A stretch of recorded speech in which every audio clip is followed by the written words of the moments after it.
L'homme invisible. Dans le froid crépuscule bleu, un magasin situé à Camden Town, au coin des deux rues escarpées, brillait comme l'extrémité d'un cigare. Peut-être devrais-je dire comme le bout d'une pièce d'artifice, car la lumière multicolore qu'il répandait se réfléchissait dans plusieurs glaces et dansait gaiement sur une foule de gâteaux dorés et de confiseries bariolées. Les gamins avaient l'habitude de venir s'écraser le nez contre la vitre chatoyante. Les pralines qui s'y trouvaient étaient enveloppées de ces papiers de couleur métallique, rouge, jaune et vert, qui sont presque meilleurs que le chocolat qu'ils renferment. Et il y avait dans l'énorme gâteau de mariage placé au milieu de la vitrine quelque chose d'inaccessible et d'appétissant, comme si toute la calotte polaire eût été bonne à manger. Il est aisé de comprendre que cet arc-en-ciel rameuta toute la jeunesse du voisinage, jusqu'à l'âge de 10 ou 12 ans. Mais cet endroit n'avait pas moins l'attrait pour ces jeunes gens d'un âge plus avancé. L'un d'eux, qui avait au moins 24 ans, contemplait précisément la vitrine. Sur lui aussi, la boutique semblait exercer un charme dévorant. Mais cette attraction n'était pas due uniquement aux pralines en chocolat, qu'il était toutefois bien loin de mépriser. C'était un grand gaillard, roux, large d'épaules, les traits décidés, mais d'allure insouciante. Il portait sous le bras un classeur gris, bourré d'esquisses, qu'il était parvenu à vendre, avec plus ou moins de succès, à quelques éditeurs. Son oncle, un ex-amiral, venait de le déshériter. Il soupçonnait son neveu de socialisme, depuis que celui-ci avait fait une conférence dans laquelle il avait combattu cette théorie économique. Le jeune homme se nommait John Turnbull Angus. Il se décida enfin à entrer, et saluant à peine la demoiselle assise au comptoir, il se dirigea vers l'arrière-boutique, où se trouvait le restaurant de la pâtisserie. Après un moment, la demoiselle, une brune élégante vêtue de noir, avec une belle carnation et aux yeux vifs, le suivit dans la pièce pour prendre sa commande. Cette commande avait de toute évidence été fréquemment répétée. « Je désirerais, dit le jeune homme avec précision, un petit pain d'un sou et une petite tasse de café noir. » Et avant que la jeune fille eût le temps de se détourner, il ajouta « Je désirerais aussi vous épouser. » La demoiselle de magasin se raidit brusquement et dit « C'est là une plaisanterie que je ne vous permets pas. » Le jeune homme roux leva sur elle ses yeux gris et poursuivit d'un air grave. « C'est vraiment très sérieux, aussi sérieux que le petit pain d'un sou. C'est cher comme le petit pain, et j'aurai à payer pour cela. C'est indigeste comme le petit pain, cela fait mal. » La demoiselle garda les yeux fixés sur lui, et sembla étudier ses traits avec une attention presque tragique.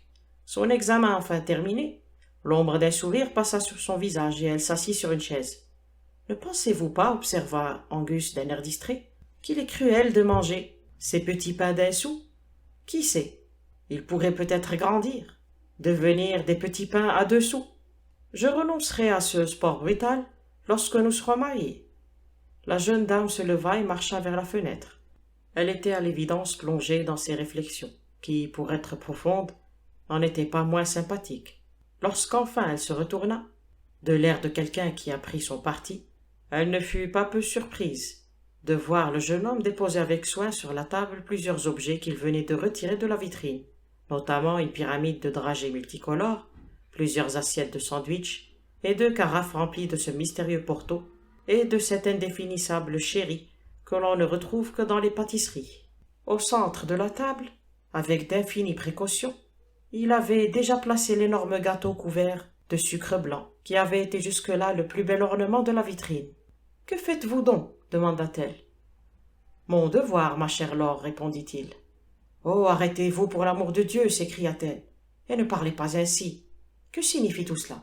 Un festin de cérémonie, Miss Hope. Et ça, demanda-t-elle impatiemment, en indiquant la montagne de sucre. Le sucre de noces, Madame Angus. La jeune fille s'empara de l'objet du litige et le replaça dans la vitrine. Puis elle revint s'asseoir à la table, et après y avoir planté ses 2 coudes élégants, dévisagea le jeune homme avec une expression qui, sans être précisément hostile, n'en trahissait pas moins quelque exaspération. « Vous ne me laissez pas le temps de penser, dit-elle. « Pas si bête, répondit-il. Je ne possède pas pour rien une humilité toute chrétienne. » Elle ne le quittait pas des yeux, mais derrière son sourire, ses traits étaient devenus graves. « Monsieur Angus, dit-elle avec fermeté, avant que vous continuiez vos folies, Je dois vous dire, le plus brièvement possible, une chose qui me concerne.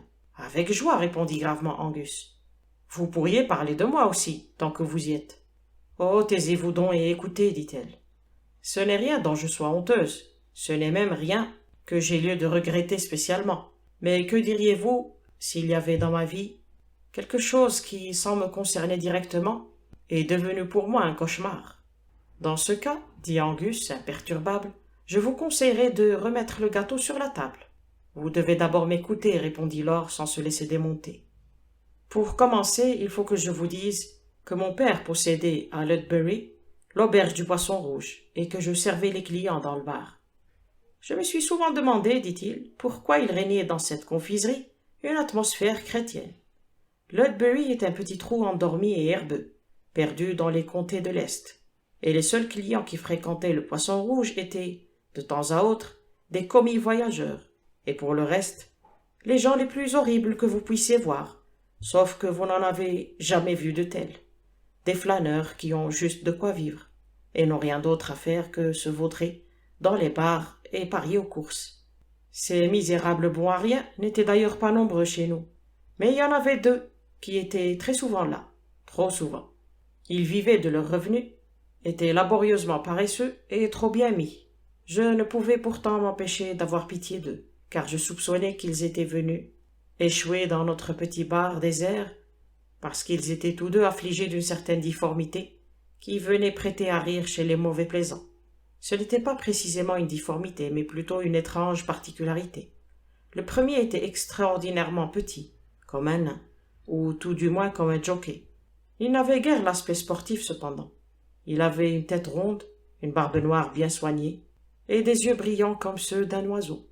Il aimait à faire sonner l'argent dans ses poches et à manier la chaîne en or de sa montre. Il était un peu trop bien habillé comme un gentleman, pour en être un. Malgré la futilité de son mode d'existence, ce n'était pas un sot. Il se montrait habile dans une foule de choses qui n'avaient pas la moindre utilité. Il pouvait s'improviser prestidigitateur, il savait faire allumer 15 allumettes comme un feu d'artifice, il pouvait, en un tournement, transformer une banane ou un tout autre objet, du même genre, en une poupée dansante. Son nom était Isidore Smith, et je le vois encore avec sa petite figure sombre, s'avançant dans le comptoir, et me montrant un kangourou qu'il avait créé à l'aide de 5 cigares. Le deuxième était plus silencieux et plus banal, mais je ne sais pourquoi, sa présence m'inquiétait bien plus que celle du pauvre petit Smith. Il était très grand et très mince, il avait les cheveux blonds, un nez droit, et eût presque paru beau garçon malgré son allure fantomatique, s'il n'avait été affligé du plus terrible strabisme que j'ai jamais vu. Lorsqu'il vous dévisageait, non seulement vous ne saviez pas ce qu'il regardait, et vous aviez des doutes concernant la situation que vous occupiez dans la pièce. Je suppose que cette difformité avait quelque peu aigri le caractère de ce malheureux, car, alors que Smith était toujours prêt à montrer ses tours, James Wilkin, c'était le nom de l'autre, passait tout son temps à boire dans notre bar et à faire de longues promenades solitaires à travers la campagne grise et uniforme qui entoure la ville. Je pense d'ailleurs que Smith souffrait de même d'être si petit, mais il supportait son mal plus courageusement. Vous comprendrez que j'ai été à la fois intriguée, surprise et peinée lorsque tous deux sont venus me demander en mariage, durant la même semaine. J'ai commis alors ce que, depuis lors, je considère comme une maladresse, mais après tout, ces malheureux étaient, dans un certain sens, mes amis, et je ne voulais pas leur laisser soupçonner la véritable raison de mon refus, leur monstrueuse laideur. J'ai inventé un prétexte, disant que je ne voulais pas épouser un homme n'ayant pas fait son chemin dans le monde. 2 jours après que je leur ai donné cette bienveillante réponse, tous mes ennuis ont commencé. J'ai appris qu'ils étaient tous deux partis chercher fortune, comme dans un stupide conte de fées. Je ne les ai plus revus depuis, mais j'ai reçu 2 lettres du petit Smith, et leur contenu était vraiment intéressant. L'autre homme n'a pas donné signe de vie, demanda Angus. Non, il ne m'a pas écrit, répondit la jeune fille, après un instant d'hésitation. Dans sa première lettre, Smith me disait qu'il était parti à pied avec Wilkin pour Londres, mais Wilkin était si bon marcheur que le petit homme avait dû renoncer à le suivre, et qu'il avait été contraint de se reposer au bord de la route. Il avait été accueilli par des forains ambulants, en partie grâce à sa petite taille, en partie grâce à son habileté. Il avait si bien réussi dans son nouveau métier qu'il avait bientôt été engagé par l'aquarium pour quelques tours que j'ai oubliés. La deuxième lettre est beaucoup plus surprenante. Je l'ai reçue pas plus tard que la semaine dernière. Angus vida en silence sa tasse de café et fixa la jeune fille d'un regard doux et patient. Elle ne put réprimer un léger sourire lorsqu'elle reprit. « Je suppose que vous avez vu des affiches annonçant ce Smith Silence Service. Sinon, vous devez être la seule personne qui l'ignore. Je n'y connais pas grand-chose, c'est une nouvelle invention. Une sorte de mécanique qui permet de faire tout le service de la maison par des machines. Vous voyez ce que je veux dire? Poussez sur ce bouton, un domestique qui ne boit pas. Tournez ce pommeau, 10 femmes de chambre qui ne flirtent pas. Vous devez avoir lu les réclames. Quelle que soit la valeur de ces machines, elles rapportent beaucoup d'argent. Et cet argent va droit dans la poche de ce petit homme que je connus jadis à Lotbury. Je ne peux pas m'empêcher de me réjouir pour le petit bonhomme. Mais j'ai une peur bleue qu'il vienne, un jour, m'annoncer qu'il a fait son chemin dans le monde, ce que je ne pourrais nier. Et l'autre homme, répéta Angus avec un calme entêtement. Laura Hope se leva brusquement. Mon ami, dit-elle, je crois que vous êtes sorcier. Je n'ai pas reçu une ligne de l'autre homme, et je n'ai pas plus notion de ce qu'il est devenu que de la mort elle-même. Mais c'est de lui que j'ai peur. C'est lui qui se dresse constamment en travers de mon chemin. C'est lui qui m'a rendue à moitié folle, qui est en train, je le crains, de me rendre tout à fait folle. Parce que j'ai senti sa présence là où il pouvait l'être. J'ai entendu sa voix là où il pouvait parler. Ma chère, dit le jeune homme gaiement, même si c'était Satan en personne, il est vaincu maintenant que vous en avez parlé à quelqu'un. On ne devient pas fou à deux. Mais quand avez-vous cru sentir et entendre l'homme qui louche? J'ai entendu James Wilkin rire aussi clairement que je vous entends parler, lui dit Laura droit dans les yeux. Il n'y avait personne pourtant, j'en suis sûre. Je me trouvais juste devant ce magasin, et je pouvais d'un seul coup voir l'une et l'autre rue. J'avais oublié sa manière de rire, même si son rire était presque aussi bizarre que son strabisme. Je n'avais pas songé à lui depuis près d'1 an. Mais à la vérité, quelques secondes plus tard seulement, j'ai reçu la première lettre de son rival. « Avez-vous jamais fait parler ou crier ce spectre ?» demanda Angus avec intérêt. Laura eut un brusque frisson, puis d'une voix raffermie. « Oui, au moment même où je terminais la lecture de la deuxième lettre d'Isidore Smith, qui m'annonçait son succès, à ce moment même j'ai entendu Wilkin dire « Il ne t'aura pas » aussi distinctement que s'il avait été dans la chambre. C'est terrible, je crois que je deviens folle. Si vous étiez folle, dit le jeune homme, vous croiriez être sain d'esprit. Mais il n'y en a pas moins quelque chose de louche dans la conduite de cet homme invisible. 2 têtes valent mieux qu'1. Je vous épargne toute allusion à d'autres organes, et si vous voulez me permettre, un homme entêté et pragmatique que je suis, d'enlever le gâteau de noces de la vitrine. Il fut interrompu par une sorte de hurlement métallique dans la rue, et une petite automobile lancée à une allure vertigineuse stoppa brusquement devant la porte du magasin. Au même instant, un petit homme coiffé d'un brillant chapeau de soie apparut dans la pâtisserie, piaffant d'impatience. Angus, qui, pour des raisons d'hygiène mentale, avait jusqu'alors conservé un ton enjoué, trahit l'attention de son esprit en sortant brusquement de la salle pour aller à la rencontre du nouveau venu. Un seul regard lui suffit pour confirmer ses violents soupçons d'homme amoureux. Cet être sémillant de taille minuscule, avec sa barbe qui pointait en avant avec insolence, ses yeux inquiets, ses mains soignées mais nerveuses, ne pouvait être que l'homme qu'on venait de lui décrire, Isidore Smith, qui faisait des poupées à l'aide de pelures de bananes et de boîtes d'allumettes. Isidore Smith, qui gagnait des millions à l'aide de sobres domestiques et de prudes servantes au corps de métal. Un instant, les 2 hommes, comprenant instinctivement la situation, se dévisagèrent avec cette étrange et froide générosité qui est l'âme même de toute rivalité. M. Smith ne fit pourtant aucune allusion à la cause profonde de leur antagonisme, mais dit comme s'il était sur le point d'exploser. « Miss Hope a-t-elle vu quelque chose sur la vitre ?» « Sur la vitre ?» répéta Angus. « Je n'ai pas le temps d'expliquer davantage, dit vivement le petit millionnaire. Nous devons découvrir l'auteur de cette mauvaise plaisanterie. » Il indiqua de sa canne la vitrine récemment dégarnie par les préparatifs nuptiaux de M. Angus, et ce dernier fut surpris de voir, sur la glace, une longue bande de papier qui ne s'y trouvait certainement pas lorsqu'il l'avait regardé pour la première fois. Il suivit dans la rue l'énergique Smith et constata qu'1 mètre environ de papier gommé avait été soigneusement collé sur la glace à l'extérieur. On y avait griffonné « Si tu épouses Smith, il mourra ». « Laura, dit Angus poussant sa grosse tête rousse dans le magasin, vous n'êtes pas folle. C'est l'écriture de ce Wilkins, dit Smith d'un ton bourru. Je ne l'ai pas vu depuis des années, mais il ne cesse de me causer des ennuis en ce moment. 5 fois durant ces derniers 15 jours, il a fait déposer des lettres de menace à mon appartement, et je ne parviens pas à découvrir qui les apporte. À plus forte raison si c'est Wilkins lui-même. Le concierge de la maison prétend qu'il n'a vu passer aucune personne suspecte, et voilà que cet individu se permet d'afficher une sorte de frise sur un magasin public, tandis que les gens dans le magasin... Précisément, dit Angus avec retenue, tandis que les gens dans le magasin prennent le thé. Je puis vous assurer, monsieur, que j'apprécie le bon sens que vous mettez à vous occuper immédiatement de cette affaire. Nous pouvons remettre le reste à plus tard. L'homme ne peut pas être loin, car je suis certain que ce papier ne se trouvait pas la dernière fois que je suis venu à la vitrine il y a 10 ou 15 minutes. D'un autre côté, il est trop loin pour que nous tentions de le poursuivre, puisque nous ne savons même pas la direction qu'il a prise. Si vous m'en croyez, monsieur Smith, vous mettrez cette affaire dans les mains de quelque énergique enquêteur, de préférence un détective privé.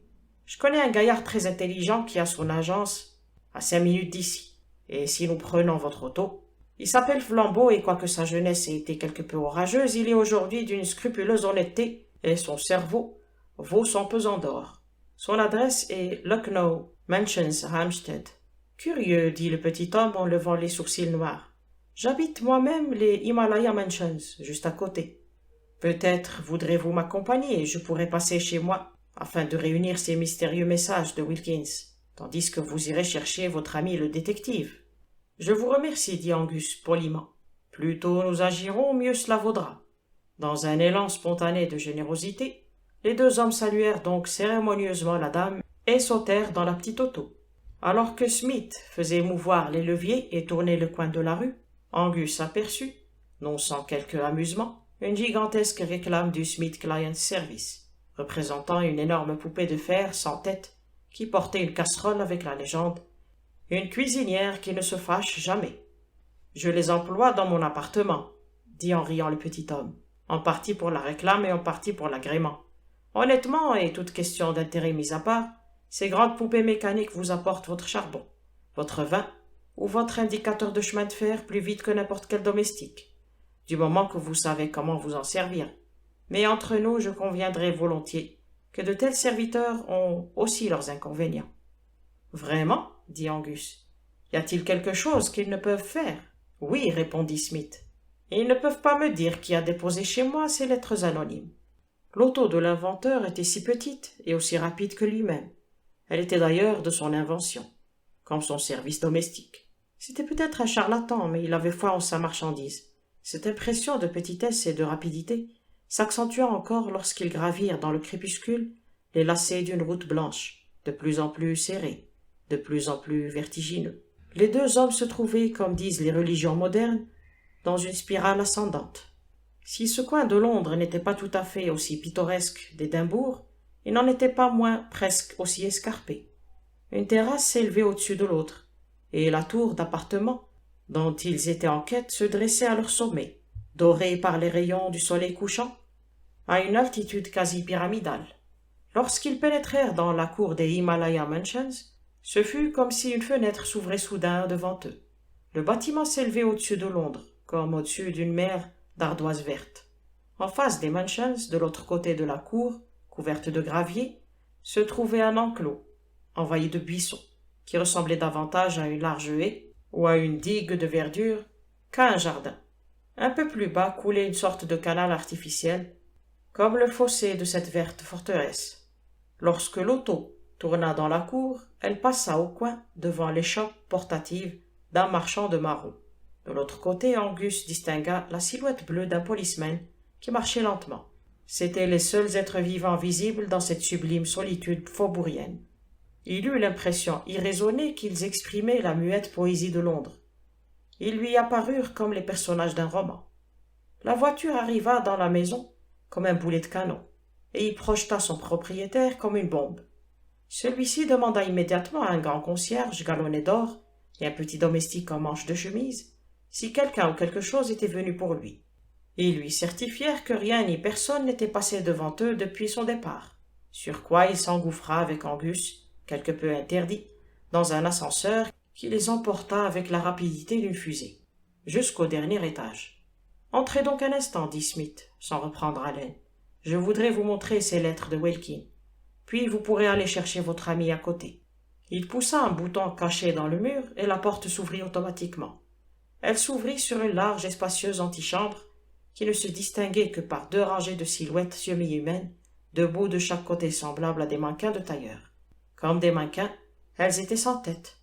Comme eux aussi, elles étaient affligées d'épaules bossues et d'une protubérance sur la poitrine. Elles ne présentaient d'ailleurs guère plus de ressemblance avec le corps humain que tant d'autres machines automatiques, de la hauteur d'un homme que l'on peut voir dans les gares. Elles avaient 2 grands crochets en guise de bras pour porter les plateaux, et on les avait peintes en vert épinard, en vermillon ou en noir, pour mieux les distinguer. À tout autre point de vue, c'était tout simplement des machines automatiques, et elles ne présentaient rien de remarquable. Cette fois, en tout cas, personne ne leur prêta attention, car entre 2 rangées de poupées domestiques se trouvait par terre quelque chose de bien plus intéressant que toutes les machines du monde. C'était un bout de papier déchiré sur lequel on avait griffonné quelques mots à l'encre rouge. Et l'agile inventeur s'en empara aussitôt que la porte s'ouvrit. Il le tendit à Angus sans un mot. L'encre n'était pas encore sèche et la missive était concise. « Si tu as été la voir aujourd'hui, je te tuerai. » Il eut un court silence, puis Isidore Smith dit d'une voix calme. « Puis-je vous offrir un peu de whisky? Il me semble que cela me ferait du bien. »« Merci, je préférerais un peu de flambeau, dit Angus gravement. Cette affaire me semble devenir sérieuse, je vais le chercher tout de suite. » À la bonne heure, répondit l'autre avec un admirable entrain. Amenez-le ici aussi vite que possible.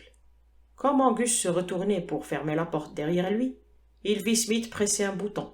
L'une des figures mécaniques sortant d'une chambre glissa le long d'une rainure, sur le plancher, apportant un siphon et une carafe. Il ne put s'empêcher de ressentir un certain malaise à la pensée qu'il laissait le petit homme seul parmi ses serviteurs momies, qui reprenaient vie tour à tour tandis qu'il refermait la porte. Un peu plus bas que le palier de Smith, l'homme en manche de chemise nettoyait les marches. Angus s'arrêta pour lui arracher la promesse, renforcée par la perspective d'un bon pourboire, qu'il ne bougerait pas de là, jusqu'à son retour et serait à l'affût de tout étranger qu'il rencontrerait dans l'escalier.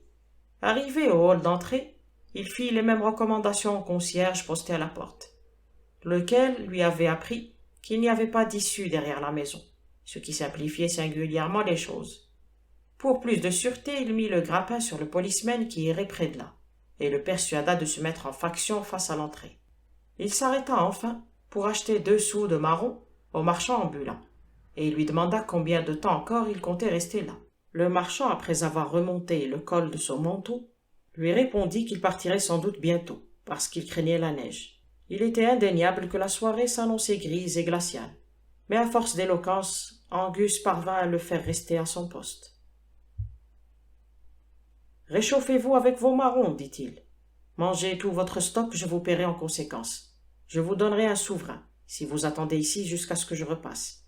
Et si vous pouvez me dire si quelqu'un, homme, femme ou enfant, a pénétré dans cette maison là-bas, devant laquelle se tient le concierge. » Puis il partit d'un pas rapide après avoir jeté un dernier regard vers la tour assiégée. « Au moins j'ai mis en place un vrai cordon de protection, se dit-il. Ils ne peuvent tous les 4 être les complices de Wilkin. » Les Lucknow Mansions étaient, pour ainsi dire, au niveau juste inférieur sur cette colline, de maisons dont les Himalaya Mansions occupaient le sommet.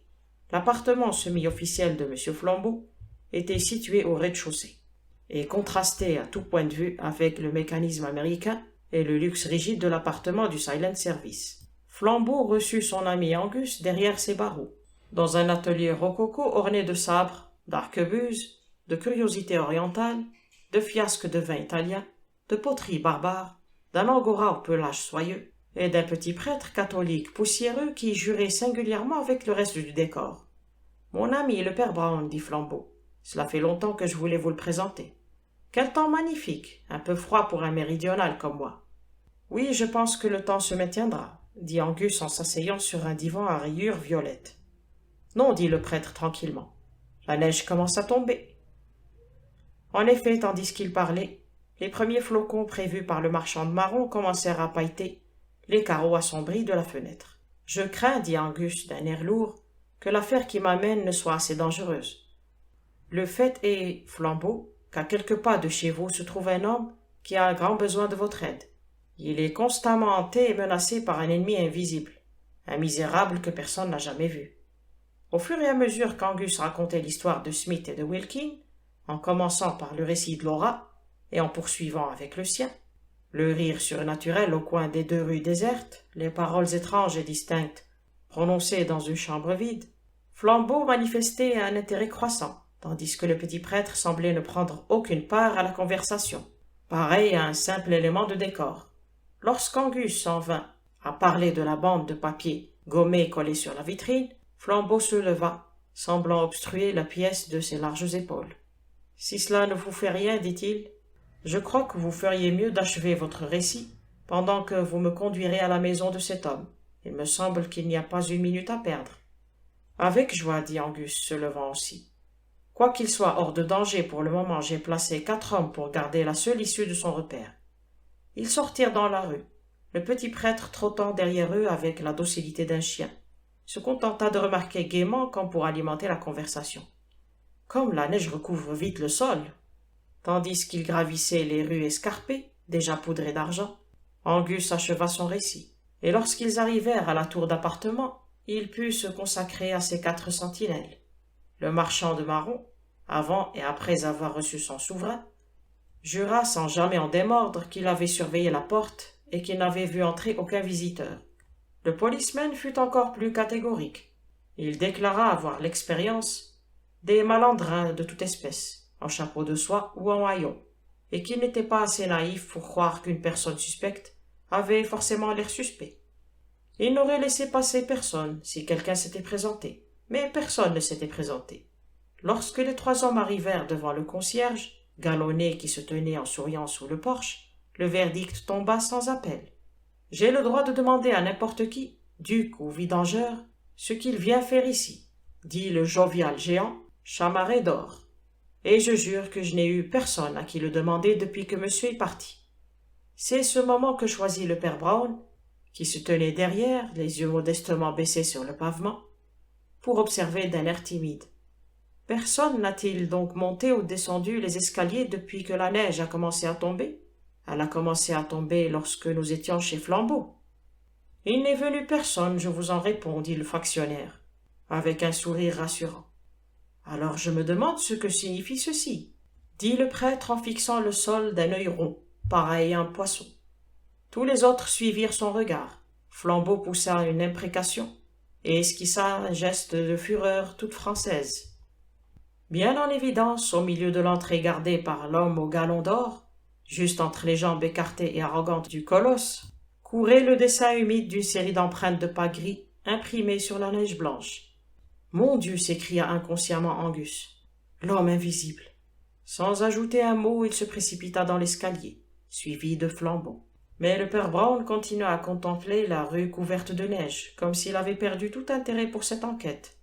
Flambeau était prêt à enfoncer la porte d'un coup d'épaule, mais l'Écossais, avec moins d'intuition mais plus de raison, en examina l'embrasure jusqu'à ce qu'il eût trouvé le bouton invisible et les battants s'ouvrirent lentement. L'intérieur n'avait guère changé. Le hall d'entrée s'était assombri, quoique le soleil couchant y allumât encore quelques flèches pourpres, et 1 ou 2 machines sans tête avaient été déplacées.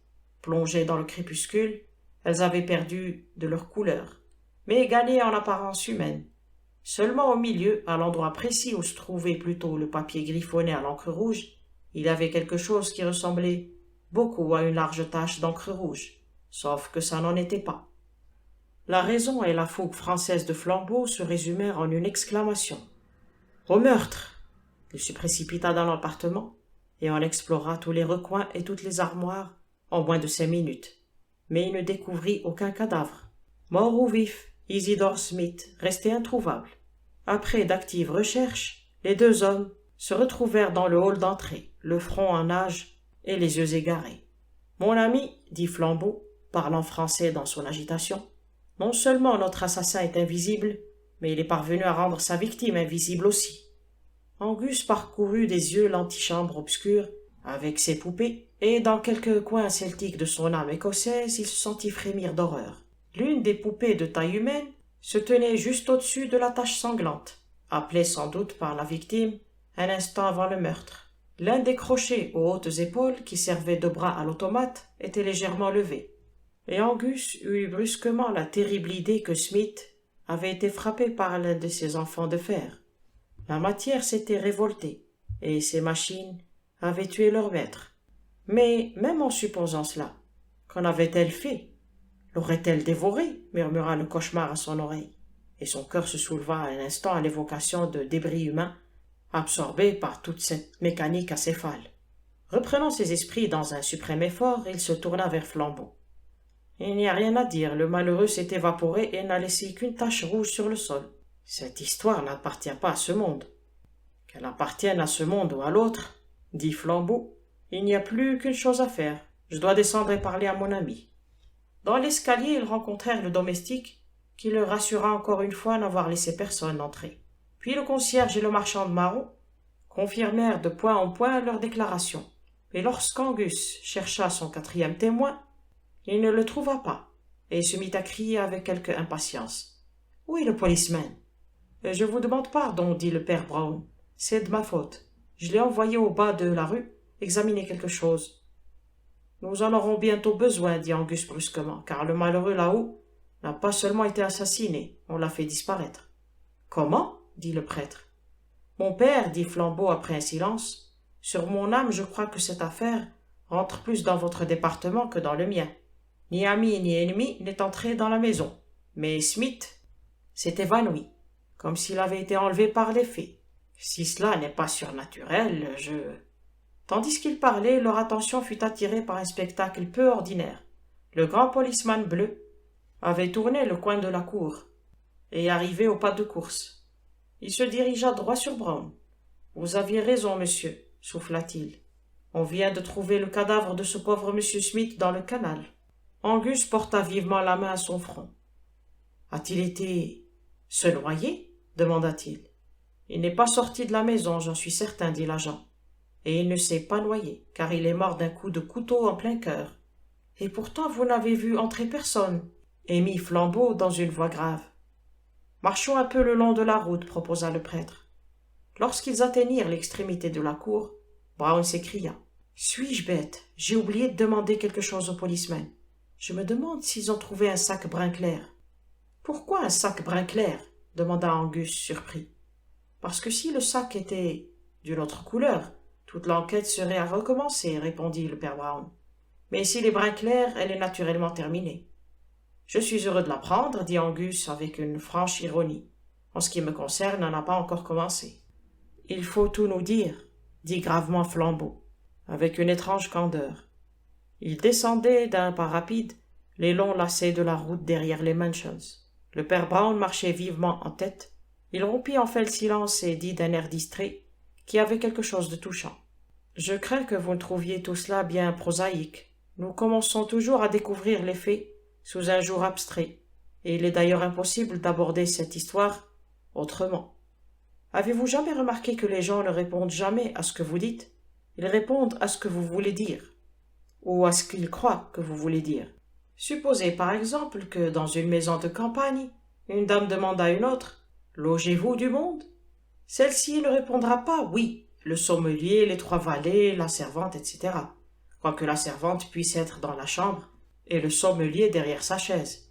Elle répondra « il n'y a personne chez nous », voulant dire par là personne de l'espèce dont vous me parlez. Mais supposez qu'un médecin, traitant une maladie contagieuse, demande à la dame « qui est-ce qui loge dans la maison ?» Celle-ci se souviendra immédiatement du sommelier, de la servante et des autres. C'est la pratique courante du dialogue. Vous n'obtenez jamais une réponse exacte, même lorsque vous obtenez une réponse véridique. Lorsque ces 4 honnêtes hommes nous ont dit plutôt que personne n'était entré dans la maison, ils ne voulaient pas dire que personne n'y était entré. Ils voulaient dire personne qu'ils puissent soupçonner d'être votre homme. Un homme est bien entré dans la maison et en est ressorti, mais ils ne l'ont pas vu réellement. Un homme invisible? Demanda Angus, en levant ses sourcils roux. Un homme mentalement invisible, dit le père Brown. 1 minute ou 2 plus tard, il reprit sur le même ton, modeste, comme en se parlant à lui-même. Naturellement, cet homme ne vous viendra pas à l'idée, jusqu'à ce que l'idée vous vienne. C'est l'avantage qu'il a sur vous. Mais 2 ou 3 détails dans l'histoire de M. Angus m'ont mis sur la voie. D'abord, ce Wilkin faisait de longues promenades. Ensuite, il y avait tout ce papier gommé collé sur la vitrine. Enfin et surtout, il y avait ces deux choses que la jeune dame a racontées et qui ne peuvent être exactes. Ne vous inquiétez pas, ajouta-t-il vivement sur un brusque mouvement de tête de l'Écossais. Elle croyait certainement qu'elles étaient exactes, mais elles ne pouvaient l'être. Une personne ne peut être seule dans la rue une seconde avant de recevoir une lettre. Elle ne peut être seule dans la rue au moment où elle commence à lire une lettre qu'elle vient de recevoir. Il doit y avoir quelqu'un près d'elle, un être mentalement invisible. Pourquoi doit-il y avoir quelqu'un près d'elle demanda Angus. Parce que, reprit le père Brown, à moins que ce soit un pigeon voyageur, quelqu'un doit lui avoir apporté la lettre. Allez-vous prétendre, demanda Flambeau avec feu, que Wilkin portait les lettres de son rival à la dame qu'il aimait? Oui, dit le prêtre. Wilkin portait lui-même les lettres de son rival à cette dame. Il le fallait, vous savez. Oh, je ne peux plus supporter cela longtemps, rugit Flambeau. Quel est cet homme? De quoi a-t-il l'air? Quel est le déguisement que revêt d'ordinaire un homme mentalement invisible? Il porte un assez beau costume rouge, bleu et or, détailla vivement le prêtre. Et c'est sous ce déguisement remarquable, et même voyant, qu'il est entré dans les Himalaya Mansions. Défiant 4 paires d'yeux, il a froidement tué Smith, et il est redescendu dans la rue, en emportant son cadavre. Mon révérend, s'exclama Angus en interrompant sa marche. Vous êtes fou, furieux, ou c'est moi qui... Vous n'êtes pas fou, dit Brown, mais vous manquez un peu d'esprit d'observation. Il fit rapidement 3 pas en avant et mit la main sur l'épaule d'un facteur qui venait de le dépasser dans l'ombre des arbres. Personne ne remarque jamais les facteurs, ajouta-t-il d'un air pensif. Pourtant, ils sont pris de passion, comme tout un chacun, et portent eux-mêmes un grand sac, dans lequel un petit cadavre peut aisément trouver place. Au lieu de se retourner naturellement, le facteur avait baissé la tête et était venu buter contre la palissade du jardin. C'était un homme blond, de taille élancée et d'aspect très banal, mais lorsqu'il tourna son visage terrifié pour regarder au-dessus de son épaule, les 3 hommes s'aperçurent qu'il louchait horriblement. Flambeau, qui avait une foule d'affaires à régler, retourna à ses arbres et à ses tapis violets et à son angora. John Turnbull Angus retourna à la dame de la pâtisserie, avec laquelle ce jeune imprudent réussit à mener une existence des plus agréables. Mais le père Brown arpenta longtemps encore sous les étoiles, les collines couvertes de neige, en compagnie d'un assassin, et personne ne saura jamais ce qu'ils se dirent. Fin. L'histoire s'intitule « L'honneur d'Israël Go ». Par un soir orageux, vert olive et blanc argent, le père Brown, enveloppé dans un plaid gris, arriva à l'extrémité grise d'une vallée d'Écosse et contempla l'étrange château de Glengyle. Il bloquait les 3 vallons au point de lui donner l'aspect d'une impasse et semblait placé au bout du monde, avec ses toits abrupts et ses flèches d'ardoise verte. Ce château franco-écossais évoquait dans l'esprit de l'anglais l'image sinistre des chapeaux pointus dont sont coiffées les sorcières dans les contes de fées. Les bois de sapin balancés par le vent semblaient à côté des tourelles vertes aussi noires que des nuées de corbeaux. Cette atmosphère cauchemardesque, voire démoniaque, n'était pas seulement une illusion produite par le paysage. L'endroit était nimbé de cette aura d'orgueil, de folie et de mystérieuse nostalgie qui pèse plus lourdement sur les grandes maisons écossaises que sur toutes les autres, car l'Écosse a absorbé une double dose de ce poison qu'on appelle hérédité. Ces aristocrates croient en la loi du sang, et ces calvinistes aux châtiments éternels. Le prêtre s'était échappé pour un jour de Glasgow, où le retenaient ses affaires, dans le but de rendre visite à son ami Flambeau, le détective amateur qui, avec un de ses collègues officiels, poursuivait au château de Glengyle une enquête sur la vie et la mort du comte de Glengyle. Ce mystérieux personnage était le dernier représentant d'une lignée qui s'était distinguée par son courage, sa folie et sa ruse cruelle. Même parmi la sinistre noblesse qui dominait le pays au XVIe siècle, personne n'avait pénétré plus avant dans le labyrinthe d'ambition, dans les chambres secrètes de ce palais de mensonges construit à l'époque de Marie Stuart. Un dicton du pays expliquait naïvement la raison et le résultat de leurs machinations. La sève est à l'arbre ce que l'or rouge est aux ogilvies. Pendant des siècles, le château de Glengyle n'avait pas connu un seul lord respectable. On aurait pu croire que durant l'ère victorienne, toutes les ressources de leurs excentricités auraient été épuisées.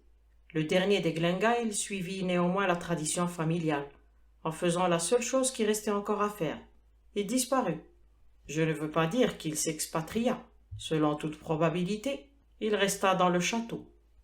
Mais quoique son nom fût inscrit dans le registre de l'Église et dans l'almanach de la noblesse, personne ne le vit plus jamais.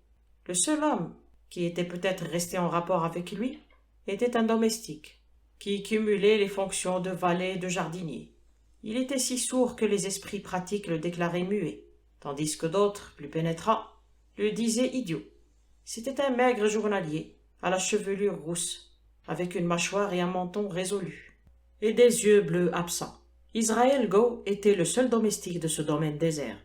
Mais l'énergie avec laquelle il bêchait ses pommes de terre et la régularité avec laquelle il disparaissait dans la cuisine entretenaient les gens dans l'idée qu'il pourvoyait aux besoins de son maître et que l'étrange comte était caché dans le château. Si l'on avait encore eu des doutes à ce sujet, ils eussent été dissipés par Gow, qui ne cessait d'affirmer qu'il n'était pas chez lui. Un matin, le prévôt et le pasteur, car les Glengyle étaient presbytériens, furent mandés au château. Ils découvrirent que le jardinier valet cuisinier avait ajouté à ses nombreuses fonctions celle d'employer des pompes funèbres et avait cloué son maître dans son cercueil. Faute de recherche sur le moment, l'affaire était restée obscure et aucune enquête légale n'avait encore été menée lorsque Flambeau s'était mis en route pour le nord, 2 ou 3 jours auparavant. À son arrivée, le corps de lord Glengyle, si c'était bien son corps, reposait déjà depuis quelque temps dans le petit cimetière au sommet de la colline. Tandis que le père Brown traversait le jardin obscur et arrivait au pied du château, les nuages s'épaissirent et l'air devint humide et orageux, se découpant sur la dernière bande de soleil couchant, vert or. Il aperçut une silhouette noire.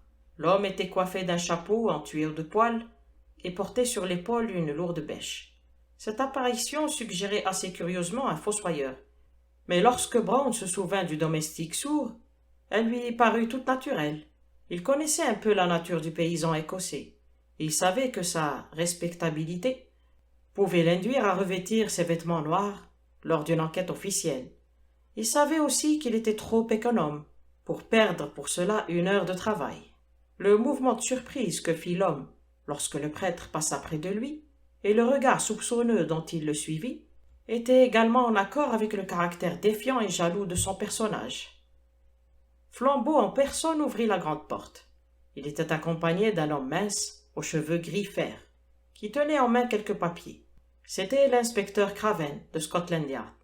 Le hall d'entrée était dépouillé de son mobilier, mais les visages pâles et sardoniques d'1 ou 2 cruels ogilvy toisent la scène, coiffés de leurs perruques sombres depuis leur toile noircie. En pénétrant dans la chambre principale, le père Brown s'aperçut que les détectives étaient installés à l'extrémité d'une longue table de chêne, devant un volumineux dossier, une bouteille de whisky et une boîte de cigares. Tout le reste de la table était couvert d'objets variés, répartis en groupes distincts. Ces objets étaient plus énigmatiques les uns que les autres. Il y avait d'abord un petit tas de fragments de verre brillant, puis un tas plus élevé de poussière brune. Plus loin, une simple canne en bois. « Vous semblez avoir réuni ici une sorte de musée géologique, dit-il, tandis qu'il s'asseyait, désignant d'un mouvement de tête la poussière brune et les fragments de cristal. « Ce n'est pas un musée géologique, répliqua Flambeau, c'est plutôt un musée psychologique. »« Oh, pour l'amour de Dieu, s'écria le policier en riant, n'employons pas de si grands mots. »« Vous savez pas ce que c'est que le mot psychologie ?» demanda Flambeau avec une cordiale surprise. « C'est le synonyme de toquade. »« Je ne comprends toujours pas, reprit le détective. »« Je veux dire, reprit Flambeau d'un ton décidé, que nous n'avons découvert qu'une seule chose concernant lord Glengyle, c'est qu'il était fou. La silhouette noire de Gow, avec son chapeau haut de forme et sa bêche, passa devant la fenêtre. Le père Brown la suivit passivement des yeux et dit à son tour: « Cet homme devait avoir quelque chose de bizarre. Sans cela, il ne se serait pas enterré vivant ici, ou ne se serait pas empressé de s'y faire enterrer mort. Mais pourquoi croyez-vous qu'il ait été fou ?»« Lisez plutôt, dit Flambeau, la liste d'objets que M. Craven a trouvés dans la maison. » Nous devrions prendre une bougie, dit Craven aussitôt. Un orage approche, et il fait trop sombre pour lire. Avez-vous trouvé des bougies parmi vos curiosités demanda Brown en souriant. Le visage de Flambeau prit une expression sérieuse, et il leva ses yeux sombres sur son ami. Autre curiosité, dit-il. Nous avons trouvé 25 bougies, mais pas un seul chandelier. L'obscurité tombait rapidement, et le vent se levait au dehors. Brown s'approcha de la table, où parmi le bric-à-brac se trouvait un paquet de bougies.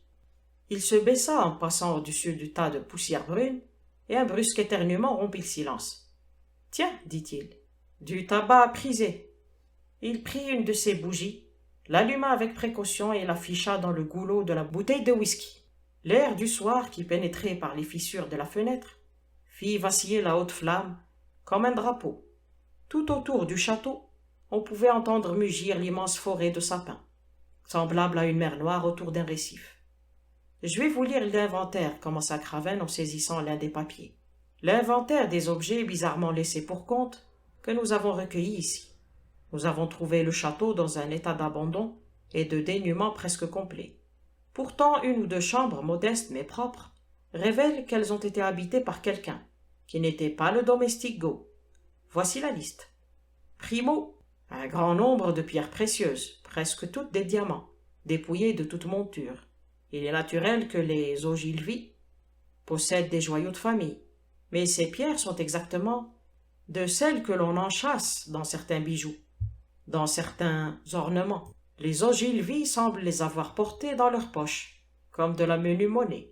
Secondo, une grande quantité de tabac brisé, non pas dans une corne ou dans une blague, mais en tas sur les cheminées, sur le buffet, sur le piano, partout, comme si le vieillard avait voulu s'épargner la peine de puiser dans sa poche ou de soulever un couvercle.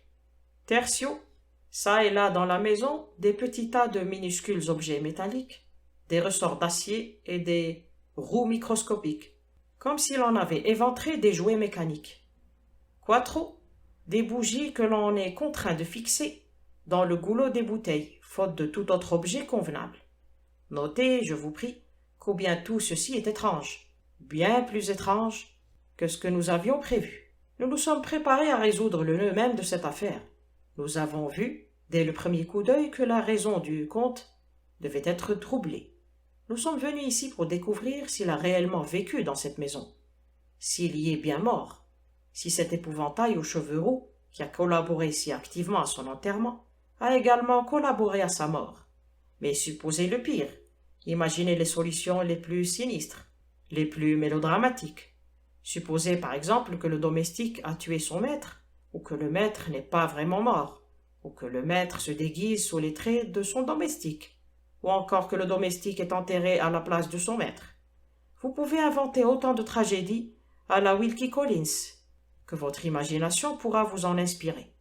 Mais vous n'aurez toujours pas expliqué pourquoi les bougies n'ont pas de chandelier, ou pourquoi un gentleman de bonne famille se plaisait à répandre du tabac sur son piano. Nous pouvons nous représenter le nœud même de l'histoire. Ce sont des incidents qui restent mystérieux. Il est impossible à l'esprit humain, si exercé soit-il, de découvrir un lien quelconque entre le tabac à priser, les diamants, les bougies et les rouages de montre. « Je crois avoir découvert ce lien, dit le prêtre. Ce Glengyle détestait la Révolution française. Il était nostalgique de l'Ancien Régime et s'efforçait de vivre la vie quotidienne des derniers Bourbons. Il accumulait du tabac à priser parce que c'était le grand luxe du XVIIIe siècle, des bougies parce que c'était le luminaire du XVIIIe siècle, de menus ferrailles parce que Louis XVI s'adonnait à la serrurerie des diamants, à cause du fameux collier de Marie-Antoinette. Les deux autres le regardèrent avec de grands yeux. « Quelle idée extraordinaire !» s'écria Flambeau. « Croyez-vous réellement que ce soit vrai ?»« Je suis au contraire persuadé que c'est faux, » répondit le père Brown. « Seulement vous venez de dire que personne ne pourrait jamais établir un lien entre du tabac, des diamants, les fragments d'une mécanique et des bougies. Je vous en ai déjà donné un, quoique je sois convaincu que la vérité gît ailleurs. » Il s'arrêta un instant à l'écoute du vent qui gémissait dans les tourelles du château. Puis il ajouta. Le dernier des Glengyle était un voleur. Il menait une seconde vie, celle d'un audacieux cambrioleur. Il n'avait pas de chandelier, parce qu'il n'employait que des bouts de bougie dans sa lanterne sourde. Il faisait du tabac prisé l'usage que les pires criminels français font du poivre. Il en jetait des poignées à la figure de ses ennemis. Mais la meilleure preuve de ce que j'avance réside dans la présence simultanée des diamants et des petites roues d'acier. Plus aucun doute ne peut subsister, je suppose, chez vous.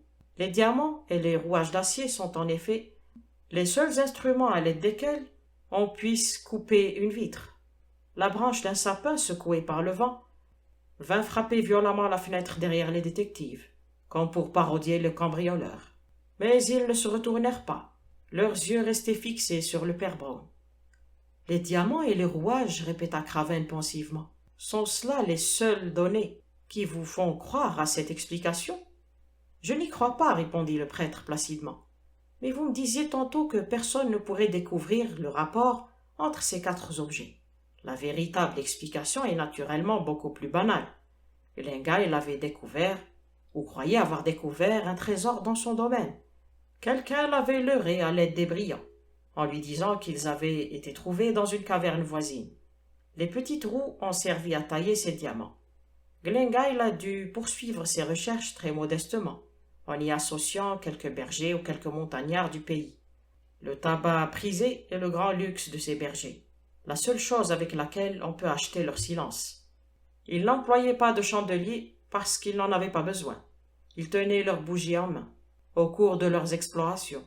« C'est tout ?» demanda Flambeau, après un long silence. « Cette solution toute bête est-elle finalement la bonne ?»« Oh non !» répondit le père Brown.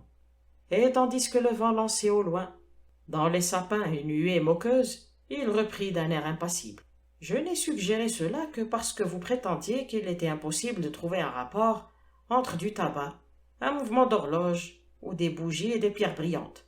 10 philosophies plus fausses les unes que les autres peuvent expliquer l'univers, 10 théories plus fausses les unes que les autres s'appliquent au château de Glengyle. Ce qu'il nous faut, c'est la véritable clé de l'énigme. N'y a-t-il rien d'autre dans la liste ?» Craven éclata de rire et Flambeau se leva en souriant, pour aller de l'autre côté de la table. « Quinto, sexto, septimo, etc., dit-il, c'est certainement plus varié qu'instructif. Une curieuse collection, non de crayons mais de mines de plomb. Une canne de jonc banal, dont l'extrémité est plus ou moins fendue. Cela pourrait être l'instrument du meurtre. Mais il n'y a pas eu de meurtre. Et pour finir, quelques vieux missels et quelques images de piété que les Ogilvy conservaient, je suppose, depuis le Moyen-Âge. L'esprit de famille étant plus fort, chez eux, que le puritanisme, nous ne les avons placés dans le musée que parce qu'ils ont été coupés de façon curieuse. » La tempête impétueuse poussa, en cet instant. Un amoncellement terrible de nuages au-dessus de Glengyle, et la longue chambre fut plongée dans l'obscurité. Le père Brown examina, une à une, les enluminures. Il reprit la parole avant que l'obscurité ne se soit dispersée. Mais c'était la voix d'un autre homme. « Monsieur Craven, dit-il, comme s'il avait tout à coup 10 ans de moins, vous avez, n'est-ce pas, un mandat légal pour examiner le tambour. Le plus tôt serait le mieux. Il faut que nous allions au fond de cette horrible affaire. Si j'étais vous, je commencerais dès maintenant. »« Maintenant ?» répondit le détective surpris. « Et pourquoi maintenant ?»« Parce que l'affaire est grave, répondit Brown. Il ne s'agit plus ici d'un peu de tabac répandu et de quelques cailloux, qui peuvent se trouver là pour une centaine de raisons différentes, alors que je ne connais qu'une raison de faire ceci. Et cette raison a ses racines à l'origine même du monde. Ces images de piété ne sont pas simplement salies, déchirées ou couvertes de griffonnage, ce qui pourrait être le résultat du désœuvrement ou de la bigoterie d'enfants ou de protestants. On en a usé avec soin, et de bien étranges façons. Chaque fois que, dans ces vieilles enluminures, le nom de Dieu revient, avec ses lettres ornementées, on l'a méticuleusement découpé. La seule chose que l'on ait également enlevée est l'auréole autour de la tête de l'enfant Jésus. C'est pourquoi, je vous dis, armons-nous de ce mandat, d'une bêche et d'une hache, et allons au plus tôt forcer le cercueil. « Qu'est-ce que cela signifie » demanda le policier. « Cela signifie, répondit le petit prêtre, et sa voix s'éleva au milieu des fracas de la tempête, cela signifie que le grand diable de l'univers pourrait bien en ce moment être assis sur la plus haute tour de ce château, gros comme 100 éléphants et rugissant comme l'Apocalypse, Il y a de la magie noire au fond de cette affaire. De la magie noire, répéta Flambeau de sa voix basse, car il était trop éclairé pour ne pas comprendre ce mot. Mais que signifient alors ces autres objets? Oh, quelque chose d'odieux, je suppose, reprit Brown avec impatience. Comment le saurais-je? Comment pourrais-je deviner tous les sortilèges auxquels on se livre ici-bas? Peut-être peut-on infliger la torture à l'aide d'un jonc et du tabac. Peut-être certains fous mangent-ils de la cire et des limailles d'acier. Peut-être peut-on brasser certains filtres à l'aide de mines de plomb. Le plus court chemin vers la clé du mystère passe par cette montagne et le cimetière. Ses compagnons le suivirent machinalement, et avant de s'en rendre compte, ils étaient dans le jardin, où une rafale de vent faillit les jeter à terre. Ils continuèrent pourtant de le suivre. Craven avait une hache en main et son mandat en poche. Flambeau portait la bêche de l'étrange jardinier, et le père Brown ne s'était pas dessaisi du livre doré dont on avait arraché le nom de Dieu. Le sentier tortueux qui montait au cimetière n'était pas long, mais la violence du vent le leur fit paraître interminable. Aussi loin que le regard pouvait porter, aussi haut qu'il s'élevait sur la colline, s'étendait la mer infinie des sapins ployés par la tempête, et leur agitation semblait aussi vaine qu'elle était immense, comme si l'ouragan avait grondé sur une planète déserte et sans objet. À travers la futaie infinie de la forêt gris-bleu, chantait d'une voix perçante cette antique douleur qui subsiste au cœur des choses païennes. On eût pu croire que les voix qui s'échappaient de ces frondaisons impénétrables étaient les cris de Dieu perdu, de Dieu qui se serait égaré dans ces forêts insensées et désespéré de retrouver le chemin du ciel. « Voyez-vous, dit le père Brown d'une voix basse, avant que l'Écosse n'existât comme telle, ses habitants étaient de drôles de gens. Ils sont encore curieux maintenant, mais je pense qu'à une époque préhistorique, ils ont dû adorer les démons. C'est sans doute pour cela qu'ils se sont jetés dans le puritanisme. »« Mon ami, dit Flambeau, qui avait du mal à contenir son agitation, que signifie ce tabac à priser? Mon ami, répartit Brown avec le plus grand sérieux, toute véritable religion est matérialiste, et le culte du diable est une véritable religion. Ils avaient atteint la calotte herbue qui couronnait la colline, l'un des rares endroits dénudés au milieu du rugissement et du fracas de la forêt de sapins. Une frêle clôture de bois et de fils de fer, secouée par le vent, leur indiqua la limite du cimetière. Lorsque Craven eut gagné le coin, où se trouvait la tombe, et que Flambeau y eut planté sa bêche, tous deux devinrent le jouet des vents, au même titre que la forêt et la clôture. Au pied de la tombe croissaient de hauts chardons fanés d'un gris d'argent. Une ou deux fois, le vent brisant une de leurs boules de duvet en éparpilla les semences autour d'eux, et Craven sursauta comme si une flèche venait de l'effleurer. Flambeau enfonça le fer de sa bêche dans l'herbe sifflante, puis dans l'argile humide, mais il s'arrêta bientôt et s'appuya dessus comme sur un bâton. « Allez-y, dit le prêtre très doucement. Nous tâchons seulement de découvrir la vérité, que craignez-vous? »« Je crains de la découvrir, répondit Flambeau. Le policier s'exclama brusquement d'un ton qui s'efforçait en vain de rendre jovial et détaché. « Je me demande pourquoi il s'est caché ainsi, pour dissimuler quelque chose de dégoûtant, je suppose. Était-ce un lépreux? »« Pis que cela, dit Flambeau. Et que pouvez-vous imaginer de pire qu'un lépreux? » ?»« Je ne peux pas l'imaginer. » Flambeau bêchait avec une énergie farouche, mais la tempête avait déjà repoussé bien loin les lourds nuages qui s'accrochaient aux montagnes comme de la fumée, et révélaient des champs de lumière grise, faiblement éclairés par les étoiles, lorsqu'il dégagea du trou la forme d'un grossier cercueil de bois, et qu'il parvint à le hisser sur le sol. Craven s'approcha armé de sa hache. Un chardon l'effleura et il hésita. Puis, s'armant de décision, il frappa le couvercle avec la même énergie que Flambeau avait mise à creuser la fosse. Il l'arracha, et le contenu du cercueil apparut sous la lumière grise des étoiles. « Des os, » dit Craven. Puis il ajouta, « Mais c'est un homme. » Comme s'il s'était attendu à toute autre chose.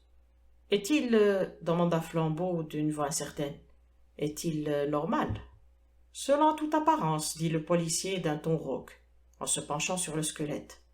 Un grand frisson secoua le corps gigantesque de Flambeau. « Et maintenant que j'y songe, cria-t-il, pourquoi au nom de toutes les folies ne serait-il pas normal? Qu'est-ce qui s'empare de nous dans ces froides, dans ces maudites montagnes? Peut-être est-ce cette noire, cette absurde monotonie, toutes ces forêts, et surtout cette sorte d'horreur de l'inconscient.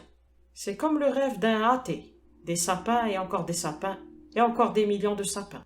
Mon Dieu, l'interrompit l'homme près du cercueil. Mais il n'a pas de tête. Tandis que ses compagnons restaient figés, le prêtre pour la première fois laissa paraître son inquiétude et sa surprise. Pas de tête? Répéta-t-il. Pas de tête? Comme s'il s'était attendu à quelque autre difformité.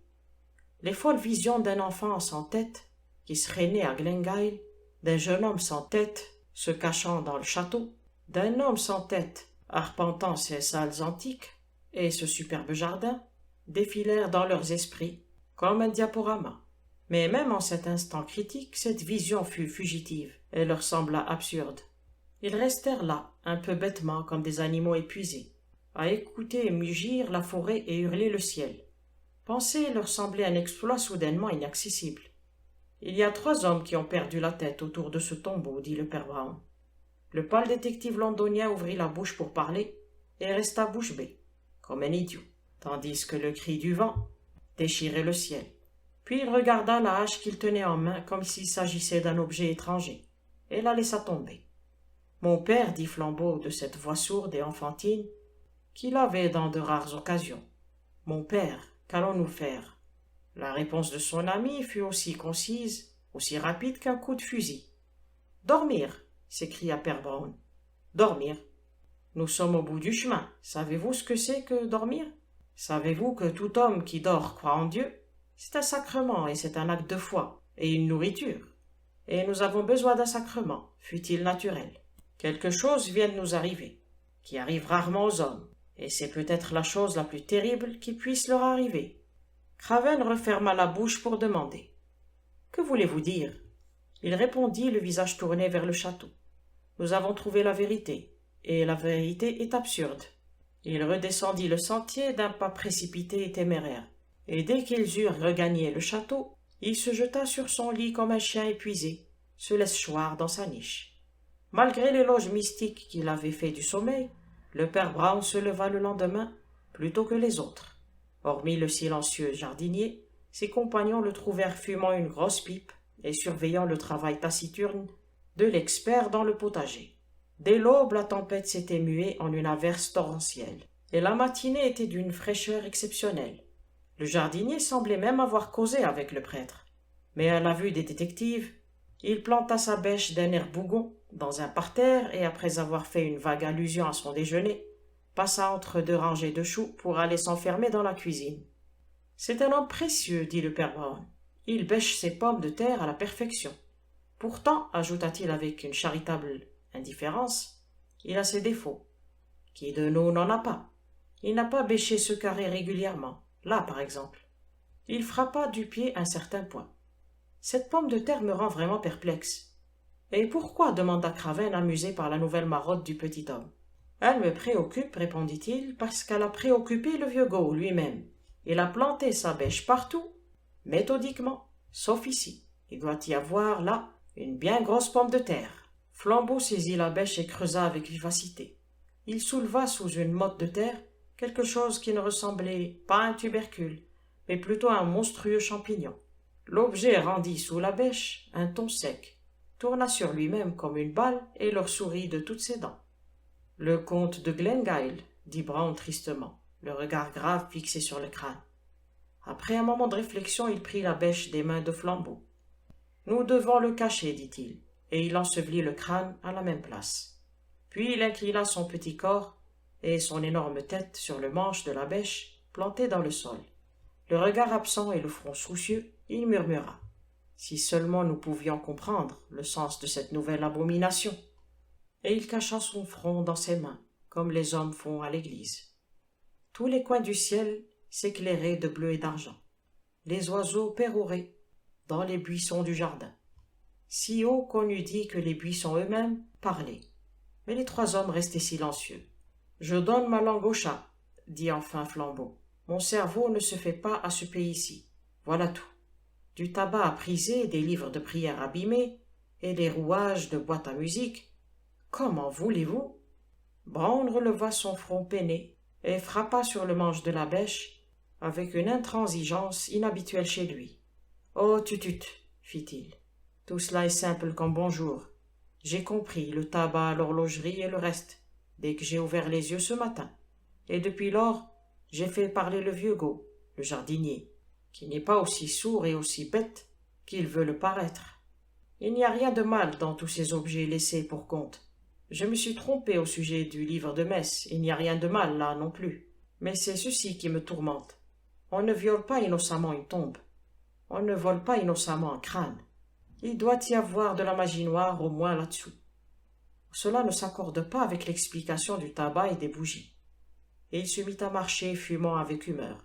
« Mon ami, dit Flambeau, d'un ton ironique, vous devez me ménager et vous souvenir que j'ai été un criminel jadis. Je possédais alors ce grand avantage de pouvoir toujours inventer l'intrigue moi-même et de la jouer dès que cela me plaisait. Mon impatience française ne supporte pas les lenteurs et les délais que m'inflige ce travail de détective. Toute ma vie, que mon but ait été bon ou mauvais, j'ai toujours agi dans l'instant. Je ne me suis jamais battu en duel dès le lendemain de l'affront. J'ai toujours payé comptant. Je n'ai même jamais remis une visite chez le dentiste. » La pipe du père Brown lui tomba de la bouche et se brisa en 3 fragments sur le gravier du chemin. Ses yeux roulèrent dans leur orbite, comme ceux d'un idiot. « Seigneur, quelle poire je suis !» ne cessait-il de répéter. « Seigneur, quelle poire !» Enfin il éclata de rire à la façon d'un homme ivre. « Le dentiste !» s'écria-t-il. 6 heures en plein abîme spirituel, tout ça parce que je n'ai jamais songé au dentiste. Une idée si simple, si belle, si sereine. Mes amis, nous avons passé la nuit en enfer, mais le soleil s'est levé, et les oiseaux chantent, et l'image radieuse du dentiste console tout le monde. « J'aurai la clé de ceci, » s'exclama Flambeau, en s'avançant vers le prêtre, « même si je dois employer pour cela toutes les tortures de l'Inquisition. » Le père Brown réprima, à en juger par ses mouvements désordonnés, une violente envie de danser sur la pelouse baignée de soleil, et s'écria d'une voix suppliante comme un enfant. « Oh, laissez-moi un peu faire la bête. Vous ne savez pas combien j'ai été malheureux. Je suis certain maintenant que cette affaire ne masque rien de grave.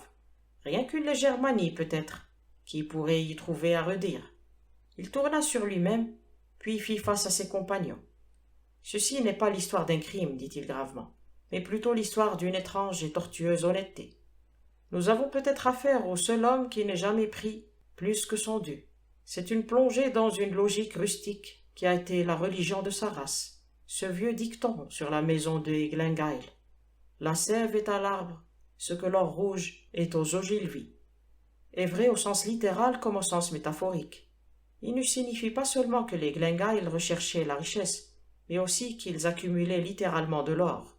Ils possédaient une énorme collection d'ornements et d'ustensiles de ce métal. C'étaient en fait des avares, dont la manie avait pris cette forme particulière.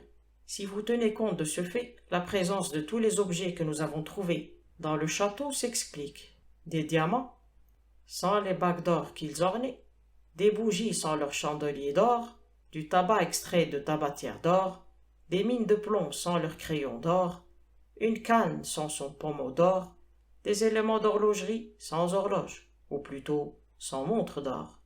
Et si insensé que cela puisse paraître, les auréoles et les lettres enluminées n'ont été enlevées des vieux missels que parce qu'elles étaient dorées.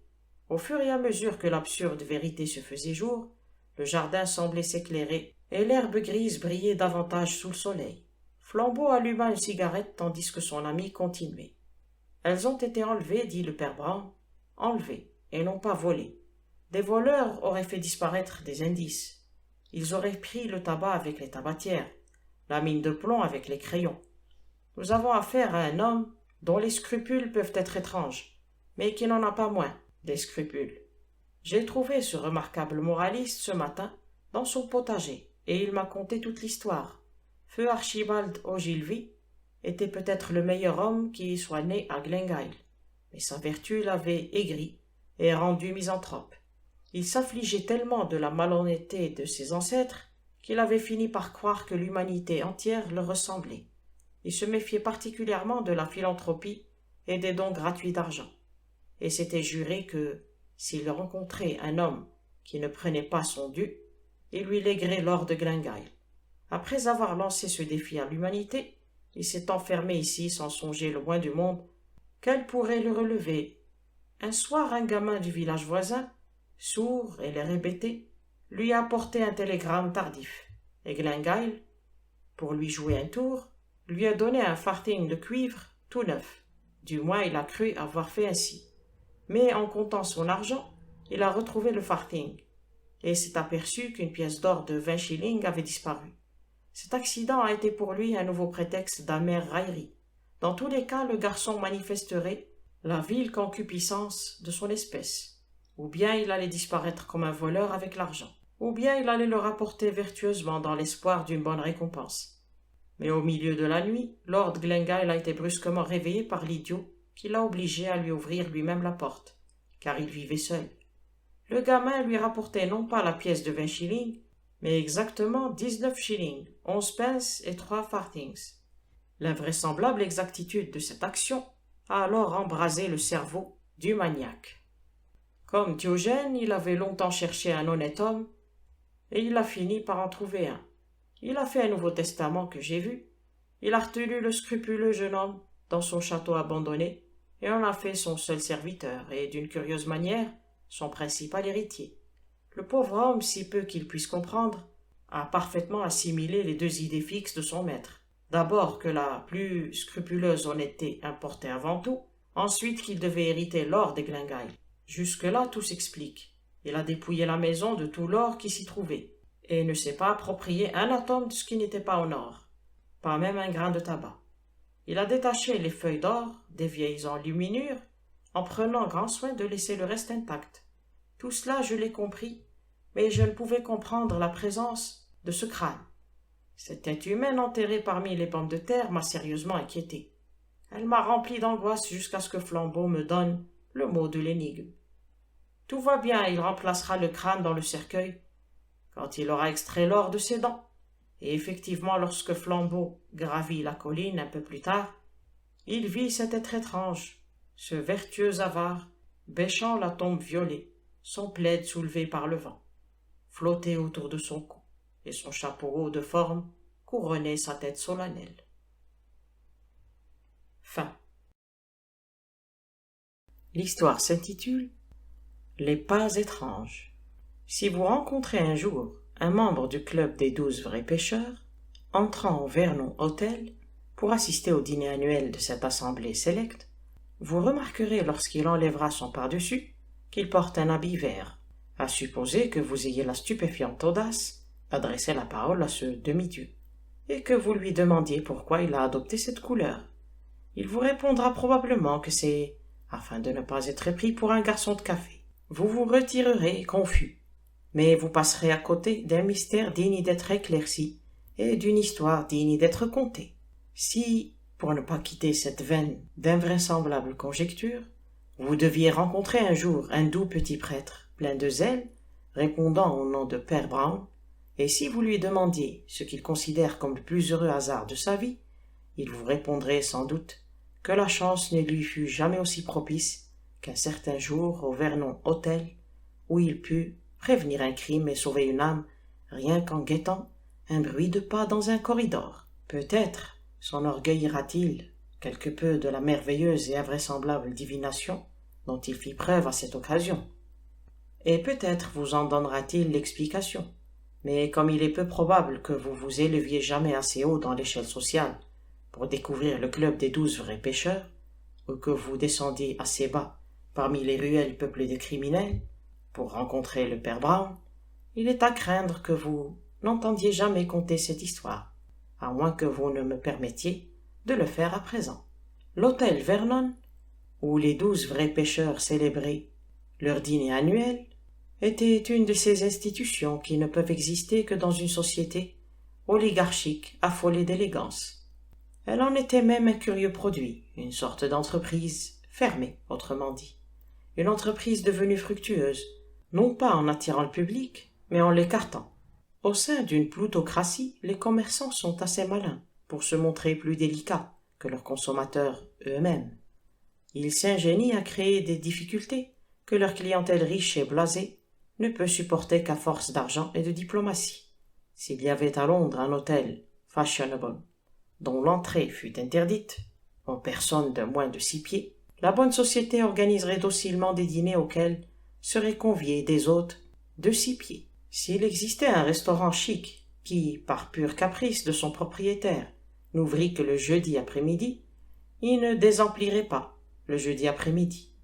L'hôtel Vernon occupait ainsi, comme par accident, le coin d'un square de Belgravia. Il était petit et incommode, mais cette incommodité même était considérée comme une digne protectrice pour une certaine classe de clients. Un de ces inconvénients avait dans leur esprit une importance vitale. Il était impossible à plus de 24 personnes d'y dîner ensemble. La seule grande table dont il disposait était placée sur sa célèbre terrasse, abritée par une véranda, et dominait l'un des vieux jardins les plus délicieux de la ville. On ne pouvait donc en profiter que par beau temps, et cette nouvelle restriction ajoutait encore à l'attrait de ces dîners. Le propriétaire actuel était un juif du nom de Lévert, et son hôtel lui avait rapporté près d'1 million de livres, grâce aux obstacles dont il en avait encombré l'accès. Tout en limitant le plus possible l'étendue de son activité, il s'efforçait naturellement de l'exercer avec la plus minutieuse perfection. Les vins et la cuisine pouvaient rivaliser avec ceux des meilleurs établissements d'Europe, et la tenue du personnel répondait exactement aux désirs de l'aristocratie anglaise. Le propriétaire connaissait intimement tous ces garçons. Il n'y en avait d'ailleurs que 15, en tout et pour tout. Il était beaucoup plus facile de devenir membre du Parlement que d'être élu domestique de cet hôtel. Chacun d'eux était tenu d'observer ce silence redoutable et cette souplesse d'allure qui appartiennent en propre aux valets privés. Et de ce fait, il y avait généralement au moins un garçon attaché au service de chaque convive. Le club des 12 vrais pêcheurs n'eût jamais consenti à dîner ailleurs, car ses membres aimaient cette luxueuse intimité. Ils eussent par ailleurs été bouleversés à la seule pensée qu'un autre club mangeât dans le même établissement. À l'occasion de leur dîner annuel, les pêcheurs avaient pris l'habitude d'étaler tous leurs trésors, comme s'ils s'étaient trouvés dans une maison particulière, et tout simplement leur célèbre service de couteaux et de fourchettes à poisson, qui constituaient en quelque sorte les insignes de la société. Cette pièce de ce service représentait un poisson délicatement ciselé, et portait enchâssée dans le manche une grosse perle fine. On l'exhibait chaque fois que l'on servait le poisson, et ce plat était toujours le plus mirifique de ce mirifique festin. L'association avait un grand nombre de rites et de coutumes, mais elle ne possédait aucune tradition, aucun but, ce qui rehaussait encore son caractère aristocratique. Il n'était pas nécessaire d'être quoi que ce soit pour devenir l'un des 12 pêcheurs, à moins que vous ne vous fussiez déjà élevé à un certain rang. Vous n'entendrez même jamais parler d'eux. Le club avait 12 ans d'existence. Son président était M. Audley, son vice-président, le duc de Chester. Si j'ai le moins du monde réussi à traduire l'atmosphère qui régnait dans cet hôtel, le lecteur peut naturellement s'étonner que j'ai jamais eu vent de son existence, et se demander comment une personne aussi vulgaire que mon ami le père Brown ait eu quelque chose à faire dans cette galère dorée. À cette dernière question, ma réponse sera simple et banale. Il y a dans ce monde un très vieil émeutier et un antique démagogue qui s'insinue dans les retraites les plus raffinées pour y porter cette terrible nouvelle que tous les hommes sont frères. Et partout où ce niveleur passe sur son cheval blanc, le père Brown, en vertu de son métier, passe à sa suite. L'un des garçons, un Italien, avait été terrassé par la paralysie un certain après-midi, et son patron, tout en s'étonnant un peu de la survivance de telles superstitions, lui avait permis d'envoyer chercher un prêtre papiste. Nous ne pouvons dire quelle fut la confession du garçon, pour l'excellente raison que le père Brown la garda pour lui, mais elle l'induisit apparemment à rédiger soit une note, soit une déclaration qui devait être transmise à quelqu'un ou réparer certains torts. Avec une humble impudence, qu'il eut aussi bien manifestée dans le palais de Buckingham, le prêtre pria qu'on lui fournisse une chambre et ce qu'il faut pour écrire. M. Levert se trouva dans une cruelle alternative. C'était un brave homme qui pratiquait à un haut degré cette mauvaise imitation de la bonté qu'est l'aversion pour les scènes et les difficultés en tout genre. D'un autre côté, la présence de cet intrus dans son hôtel ce soir-là lui faisait l'effet d'une tache de poussière sur un objet qu'on vient de nettoyer. Le Vernon Hotel ne possédait pas d'antichambre, aucun client ne survenant jamais à l'improviste. Il y avait 15 domestiques dans l'établissement, et il y avait 12 hôtes au dîner. La présence d'un nouvel hôte ce soir-là serait aussi renversante pour eux que celle d'un nouveau frère, qui se serait invité à déjeuner ou à prendre le thé au sein de leur propre famille. De plus, le prêtre ne payait pas de mine, et ses vêtements étaient crottés. Un seul coup d'œil jeté au loin, sur lui par l'un des membres du club, pourrait engendrer une crise. Ne pouvant chasser ce mouton noir, M. Lever trouva un moyen de le cacher.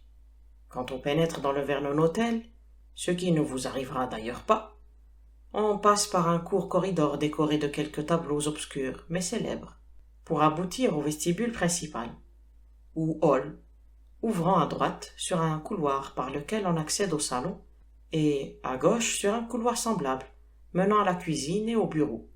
Immédiatement à gauche se trouve le coin d'un bureau vitré, confinant au hall. Une maison dans la maison, si je puis dire ainsi. Comme le vieux bar d'hôtel qui occupait sans doute jadis cet emplacement. C'est dans ce bureau qu'était censé se tenir le représentant du propriétaire, car il était d'usage, dans cet hôtel, de se faire présenter en tant que possible. Au-delà, dans la direction des communs, il y avait le vestiaire des messieurs, marquant la dernière limite de leur domaine. Mais entre le bureau et le vestiaire se trouvait un étroit cabinet, sans autre issue que ces 2 pièces voisines. Le propriétaire l'utilisait parfois pour y régler certaines affaires délicates et importantes, pour prêter 1000 livres à un duc ou refuser de lui prêter 6 pence. Dans un mouvement de superbe générosité, M. Lever permit à un vulgaire prêtre de profaner ce sanctuaire, durant près d'une demi-heure, pour y griffonner ce qu'il souhaitait sur un bout de papier. L'histoire que le père Brown écrivit était sans doute beaucoup plus intéressante que celle-ci, mais elle restera à jamais inconnue.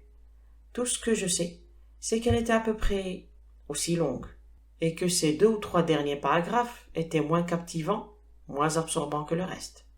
Au moment où il commençait à les écrire, le prêtre se laissa distraire, et ses sens, particulièrement aiguisés, se réveillèrent. La tombée du jour et l'heure du dîner approchaient. Le petit cabinet oublié n'était pas éclairé, et comme il arrive souvent, le crépuscule envahissant contribuait à affiner l'ouïe du père Brown.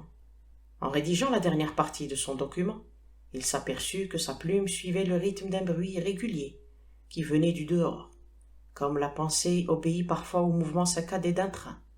Dès qu'il devint conscient de ce phénomène, il se rendit compte de son origine.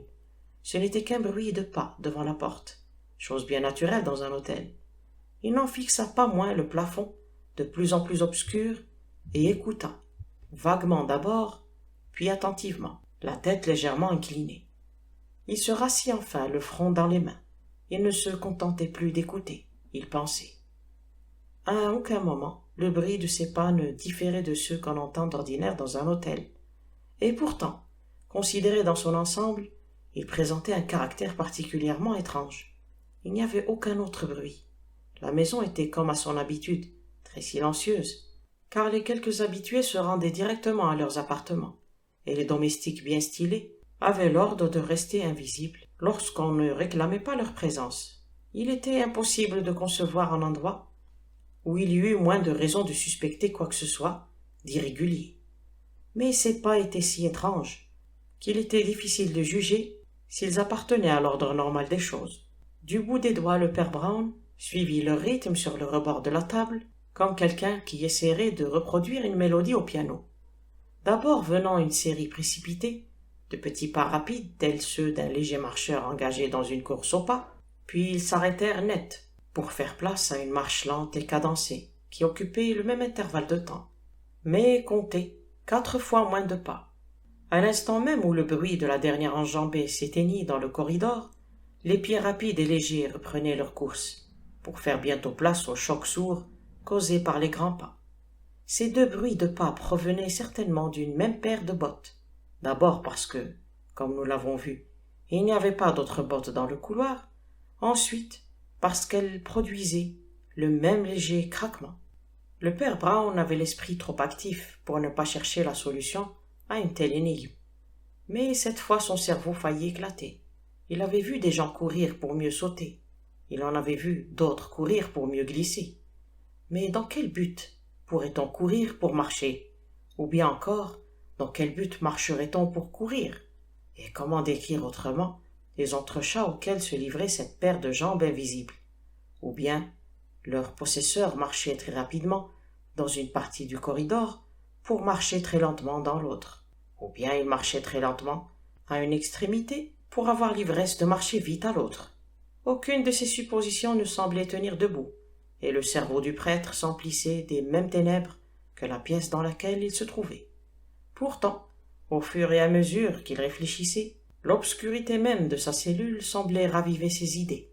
Il se représenta dans une sorte de vision, les pieds fantastiques gambadant le long du corridor, dans des attitudes monstrueuses ou symboliques. Était-ce une danse religieuse païenne, ou une nouvelle espèce d'exercice scientifique? Le père Brown tenta de définir avec plus d'exactitude les images que ses pas lui suggéraient, à commencer par les plus lents. Ce n'étaient certainement pas ceux du propriétaire. Des gens comme lui marchent rapidement, en se dandinant, ou bien ils se tiennent assis. Ce ne pouvait être un domestique ou un messager attendant une réponse. Dans une oligarchie comme la nôtre, les pauvres gens se promènent parfois de long en large lorsqu'ils sont sous l'influence de la boisson, mais ils se tiennent ordinairement immobiles, debout ou assis, surtout dans un milieu huppé comme celui-ci. Non, ce pas lourd et pourtant élastique, ou un air d'importance s'alliait à une certaine désinvolture, ce pas qui, sans faire grand bruit, ne se souciait pas du bruit qu'il pouvait faire, n'appartenait qu'à un seul animal du monde, à un gentleman de l'Europe occidentale, n'ayant sans doute jamais travaillé pour vivre. Au moment où cette certitude s'imposa à l'esprit du prêtre, les pas se changèrent en course rapide et passèrent devant la porte du bureau vitré, vif comme le trot d'un rat. Le père Brown remarqua que, malgré sa plus grande vitesse, ce pas causait beaucoup moins de bruit, comme si l'on avait marché sur la pointe des pieds. Ce bruit n'évoquait pourtant pas chez lui l'idée du mystère, mais quelque chose d'autre, quelque chose qu'il ne pouvait se rappeler. Il était tourmenté par un de ces demi-souvenirs qui semblent nous priver d'une partie de nos facultés. Il avait certainement déjà entendu quelque part cette marche rapide. Mu par une soudaine inspiration, il se leva et se dirigea vers la porte. La pièce ne présentait pas d'issue, s'ouvrant directement sur le corridor, mais donnait d'un côté sur le bureau vitré et de l'autre sur le vestiaire. Il tenta d'ouvrir la porte du bureau, mais elle était fermée. Puis il tourna les yeux vers la fenêtre, devant laquelle passaient des nuages violets, troués par un livide coucher de soleil. Et le temps d'un instant, il flaira un crime comme un chien flaire un rat. Sa raison. Était-ce ce qu'il possédait de plus sage? Prit enfin le dessus. Il se souvint que le propriétaire l'avait averti qu'il fermât la porte et viendrait plus tard le délivrer. Il se dit que le bruit bizarre qui l'inquiétait pouvait avoir 20 explications différentes, auxquelles il n'avait pas songé.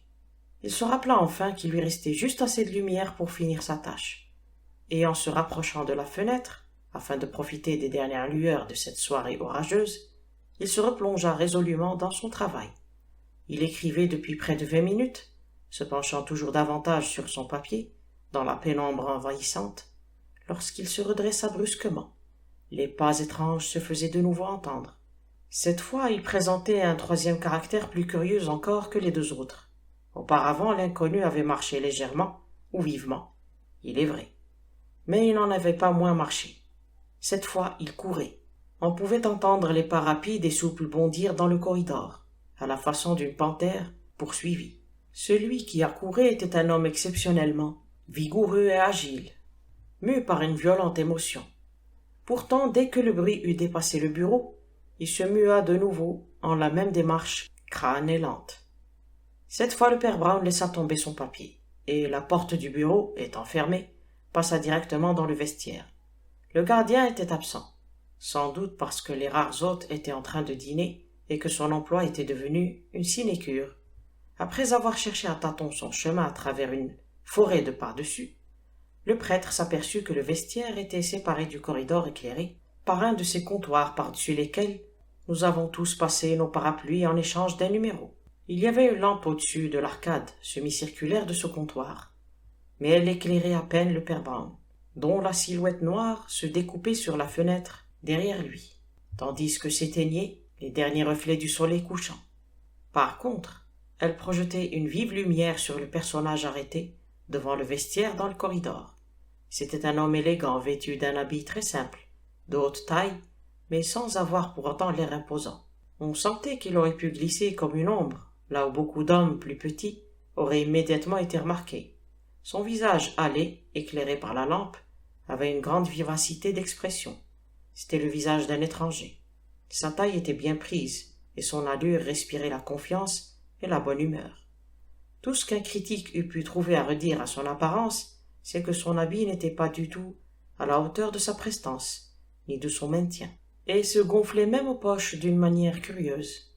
Dès qu'il aperçut la sombre silhouette de Brown, devant la fenêtre, il jeta sur le comptoir un billet portant un numéro, et dit sur un ton d'aimable autorité: « Mon chapeau et mon manteau, s'il vous plaît, je suis forcé de partir à l'instant. » Le père Brown prit le billet sans rien dire, et alla docilement chercher le manteau qu'on lui demandait. Ce n'était pas la première fois qu'il accomplissait un travail manuel.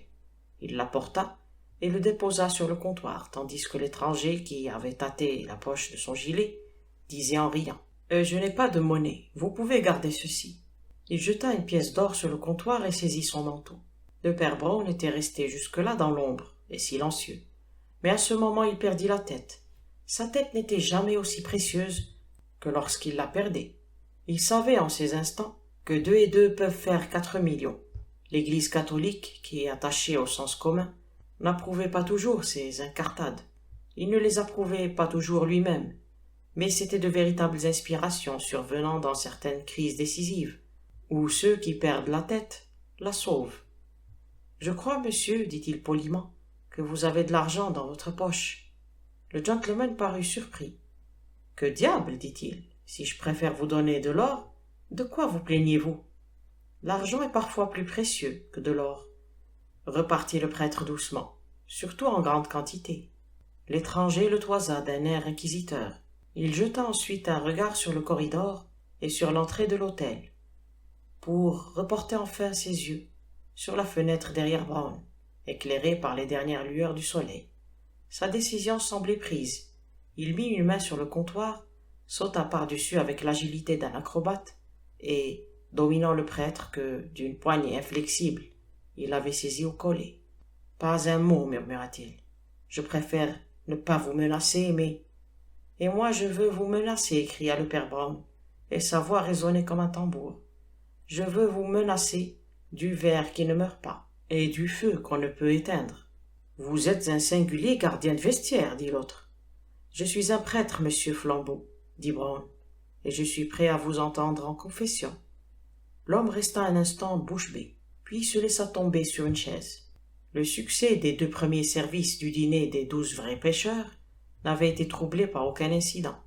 Je ne possède pas d'exemplaire du menu, et si j'en possédais un, nos lecteurs ne pourraient le comprendre. Il était rédigé dans cette espèce de surfrançais employé par les cuisiniers, mais totalement inintelligible pour une oreille française. Suivant la tradition du club, les hors-d'œuvre devaient être nombreux et variés, au-delà de toutes les limites du bon sens. On les prenait au sérieux parce qu'ils constituaient, aux yeux de tous, d'inutiles extras, comme tout le dîner d'ailleurs et tout le club. Suivant une autre tradition, le potage devait être léger et sans prétention, comme une veillée simple et austère, avant la débauche de poisson qui devait suivre. La conversation était insignifiante.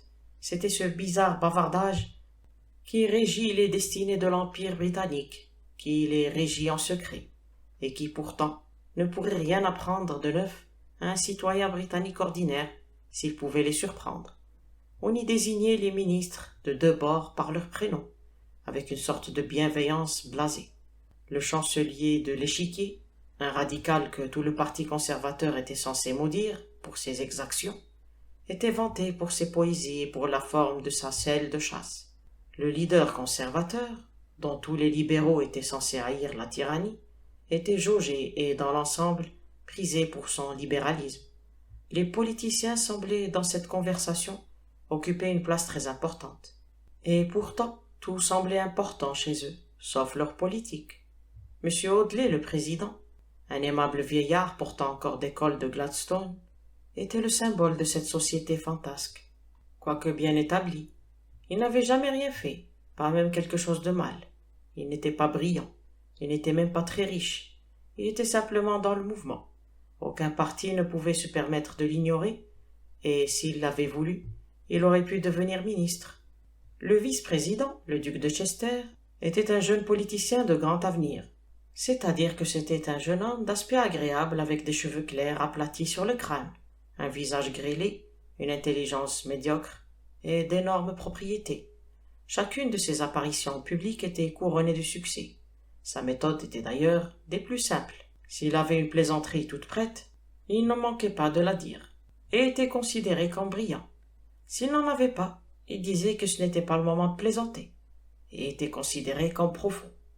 Dans l'intimité, dans un club de son monde, il était tout à fait jovial, franc et un peu sot, comme un écolier. M. Audley, n'ayant jamais fait de politique, l'a traité un peu plus sérieusement. Il provoquait même parfois une certaine gêne dans le club, en suggérant qu'il pouvait y avoir quelques différences entre un libéral et un conservateur. Il était lui-même conservateur, même dans la vie privée. Il laissait retomber un rouleau de cheveux gris sur le col de son habit, comme certains hommes d'État vêtus à l'ancienne mode. Vu de dos, il semblait être le grand homme que l'Empire réclame. Vu de face, il avait l'aspect d'un doux célibataire un peu égoïste, avec un appartement à l'hôtel Albany. Et c'est ce qu'il était. Comme je l'ai déjà noté, il y avait place pour 24 personnes sur la terrasse, et le club n'en comptait que 12 membres. Ceux-ci pouvaient donc occuper la table en grand style, en ne s'asseyant que d'un seul côté, sans vis-à-vis, de manière à ne rien perdre de la vue du jardin, dont les couleurs étaient encore éclatantes, quoique la soirée fût exceptionnellement sombre pour l'époque de l'année. Le président s'assit en milieu de table, et le vice-président à l'extrémité de droite. Toujours suivant la tradition, et pour quelque mystérieuse raison, à l'entrée des 12 hôtes, les 15 garçons s'étaient tous alignés contre le mur, comme des soldats présentant les armes au roi, tandis que le gros propriétaire saluait profondément le club avec une joyeuse surprise, comme s'il n'en avait jamais entendu parler auparavant. Mais avant que les couteaux et les fourchettes ne tintent dans les assiettes, cette armée de serviteurs s'était évanouie, ne laissant derrière elle un ou deux domestiques distribuant et ramassant vivement les assiettes, dans le plus mortel silence. Il va de soi que M. Lévert, le propriétaire, avait disparu depuis longtemps, dans une dernière convulsion de politesse. Il serait exagéré, presque sacrilège, de suggérer qu'il aurait pu apparaître encore. Mais lorsque le poisson, le plat le plus important, fut servi, on sentit, comment dirais-je, l'ombre de son ombre, la projection de sa personnalité, trahissant sa présence non loin de là. Le plat de poisson consistait, aux yeux du vulgaire, en une sorte de monstrueux pudding de la forme et des dimensions d'un gâteau de mariage, dans les entrailles duquel un nombre considérable d'intéressants poissons avaient perdu la forme que Dieu leur avait donnée. Les 12 vrais pêcheurs s'emparèrent de leur célèbre couvert et l'attaquèrent avec recueillement, comme si chaque bouchée du plat coûtait autant que les couteaux et fourchettes avec lesquels on l'a mangé, ce qui n'était d'ailleurs, pour autant que je sache, pas si loin de la vérité. Ce plat fut ce jour-là expédié dans un silence avide et dévorant, et ce n'est que lorsqu'il eut à peu près vidé son assiette que le jeune duc fit la remarque rituelle. « Il n'y a qu'ici qu'on peut faire cela. »« Nulle part ailleurs, » enchaîna M.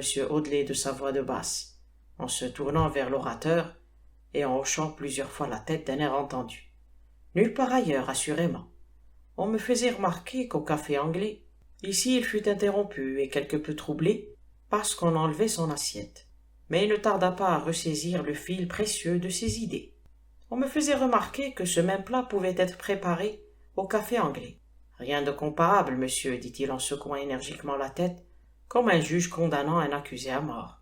Rien de comparable. Réputation surfaite, dit un certain colonel Pond, parlant, à en juger d'après sa physionomie, pour la première fois depuis des mois. Oh, je ne sais pas, dit le duc de Chester, qui était optimiste. On y fricote joliment bien certaines choses. Ainsi, Un domestique entra rapidement dans la salle, puis s'arrêta net. Ce temps d'arrêt fut aussi silencieux que sa marche. Mais tous ces aimables et nébuleux gentlemen étaient si habitués à voir fonctionner sans le moindre accroc la machine qui entourait et animait leur vie, que le mouvement inattendu du domestique leur causa une surprise et une gêne, Ils ressentirent l'impression que nous aurions, si le monde inanimé nous désobéissait, si une chaise se sauvait devant nous. Le domestique resta figé pendant quelques instants, durant lesquels le visage de chacun des autres se voila d'une honte étrange, qui est exclusivement le produit de notre temps. C'est le fruit de la combinaison de l'humanitarisme moderne avec l'abîme horrible qui sépare aujourd'hui l'âme d'un riche de celle du pauvre. Un vrai aristocrate de vieille souche aurait jeté à la tête du garçon tout ce qui lui tombait sous la main, en commençant par des bouteilles vides et en finissant probablement par de l'argent. Un vrai démocrate lui aurait demandé, d'une voix claire et sur un ton de camaraderie, ce qu'il pouvait bien lui prendre. Mais ces plutocrates modernes ne pouvaient pas supporter la présence d'un pauvre homme à côté d'eux, en tant qu'esclave ou en tant qu'ami, du fait que quelque chose ne marchait pas dans le service. Ils ne tiraient qu'une confusion sourde et profonde. Ils ne voulaient pas se montrer brutaux, mais ils craignaient de se trouver obligés d'être bienveillants. Ils désiraient que la chose, quelle qu'elle fût, prît fin. Après être resté figé durant quelques secondes, dans une rigidité de cataleptique, le domestique fit demi-tour et sortit de la salle en courant comme un fou. Lorsqu'il réapparut dans l'embrasure de la porte, il était accompagné d'un autre domestique, auquel il parlait à voix basse, en gesticulant avec une animation toute méridionale. Alors le premier garçon se retira, laissant derrière lui le deuxième, et on ramena bientôt un troisième. Lorsqu'un quatrième garçon se fut joint à ce fiévreux synode, M. Audley crut nécessaire de rompre le silence dans l'intérêt du tact. Il toussa bruyamment, n'ayant pas à la main son marteau présidentiel, et il dit « Superbe effort que le jeune Mouchère accomplit en ce moment, en Birmanie. Aucune autre nation au monde n'aurait pu... » Un cinquième domestique s'était précipité vers lui comme une flèche et lui murmura à l'oreille « Pardon, monsieur, c'est urgent. Le propriétaire pourrait-il vous parler ?» Le président se retourna bouleversé et vit avec stupeur s'approcher M. Levert. Le propriétaire avait conservé la même démarche, à la fois pesante et rapide. Mais son visage s'était profondément altéré. De brun bronzé, il était devenu jaune pâle. « Vous voudrez bien m'excuser, monsieur, dit-il d'une voix d'asthmatique, mais j'ai de graves appréhensions. Vos assiettes ont été enlevées avec les couteaux et les fourchettes à poisson. »« Eh, je l'espère bien, répondit le président d'un air quasi enjoué. L'avez-vous vu souffla l'hôtelier anxieusement. Avez-vous vu le domestique qui les a enlevés? Le connaissez-vous? Si je connais ce domestique, répondit M. Audley avec indignation. Non, certainement. M. Levert ouvrit les mains en un geste de désespoir. Je ne l'ai jamais envoyé, dit-il. Je ne sais ni d'où, ni comment il est venu. J'ai envoyé mon garçon enlever vos assiettes et lorsqu'il est arrivé, elle n'était déjà plus là. M. Audley était en proie à un trouble qui convenait mal à un homme que réclame l'Empire. Personne ne trouvait rien à dire, à l'exception de l'homme de bois, le colonel Pond, qui fut comme électrisé. Il se leva avec raideur, tandis que les autres restaient assis, se vissa le monocle dans l'orbite et dit, d'un ton rauque, à mi-voix, comme s'il avait en partie perdu l'usage de la parole. « Vous voulez dire que quelqu'un a volé notre service à poisson ?» Le propriétaire réitéra son geste avec une expression, si cela était possible, encore plus désespérée. Et à l'instant, tous les membres du club se levèrent de table. « Tous vos domestiques sont-ils ici ?» demanda le colonel de sa voix basse et rude. « Oui, ils sont tous ici. Je les remarquais, » s'exclama le jeune duc en s'avançant au centre du groupe. « Je les compte toujours quand j'entre. Ils sont si drôles alignés le long du mur. »« Mais vous ne pouvez pas vous en souvenir exactement, » dit M. Audley avec quelque hésitation. « Je m'en souviens parfaitement, vous dis-je, » cria le duc avec excitation. « Il n'y a jamais eu ici plus de 15 garçons. Et ils étaient là, tous les 15 ce soir. Je vous assure, 15, ni plus ni moins. » Le propriétaire se tourna vers lui, les traits paralysés par la surprise. « Vous dites, balbutia-t-il, que vous avez vu mes 15 domestiques ?»« Comme d'habitude, répondit le duc. Qu'y a-t-il de surprenant à cela ?»« Rien, dit Levert d'une voix plus basse, sauf que c'est impossible, car l'un d'eux vient de mourir à l'étage. » Un silence embarrassé régna dans la salle. Peut-être, tant le nom seul de la mort est surnaturel, que chacun de ces oisifs contempla un instant son âme. et la vie semblable à un petit bois sec. L'un d'eux, le duc, je pense, dit même avec l'idiote bonté du riche. Pouvons-nous faire quelque chose pour lui? J'ai fait appeler un prêtre, dit le propriétaire, non sans quelque émotion. Alors, comme si la trompette du jugement leur avait sonné aux oreilles, les pêcheurs prirent conscience de la situation dans laquelle ils se trouvaient. Pendant quelques fatales secondes, ils avaient eu l'impression que le 15e garçon aurait bien pu être l'esprit du mort. Cette idée déprimante les avait empêchés de parler, car la présence d'un revenant les gênait presque autant que celle d'un mendiant. Mais le souvenir des couverts d'argent rompit brusquement le charme, et la réaction fut brutale. Le colonel repoussa sa chaise et marcha vers la porte. « Si un 15e homme est entré ici, mes amis, dit-il, cet homme est un voleur. Emparons-nous d'abord de toutes les issues, devant et derrière. Nous parlerons après. Les 24 perles du club valent la peine qu'on les retrouve. » M. Audley hésita un instant, se demandant s'il était digne d'un gentleman de tant se presser pour quoi que ce soit. Mais voyant le duc se précipiter en bas des escaliers avec une énergie toute juvénile, il suivit le mouvement avec la lenteur de son âge. Au même moment, un 6e garçon entra dans la salle et annonça qu'il avait trouvé la pile d'assiettes sur un buffet sans trace découvert. La foule des hôtes et des domestiques, courant pêle-mêle dans les corridors, se divisa en 2 groupes. La plupart des pêcheurs suivirent le propriétaire vers la porte d'entrée pour s'assurer que personne n'était sorti. Le colonel Pound, avec le président et le vice-président, et 1 ou 2 autres, se jeta dans le corridor conduisant au commun, probable direction du fugitif. En passant devant la profonde alcôve formée par le vestiaire, ils virent une petite silhouette vêtue de noir, sans doute le gardien, qui se tenait dans l'ombre, à une certaine distance de l'entrée.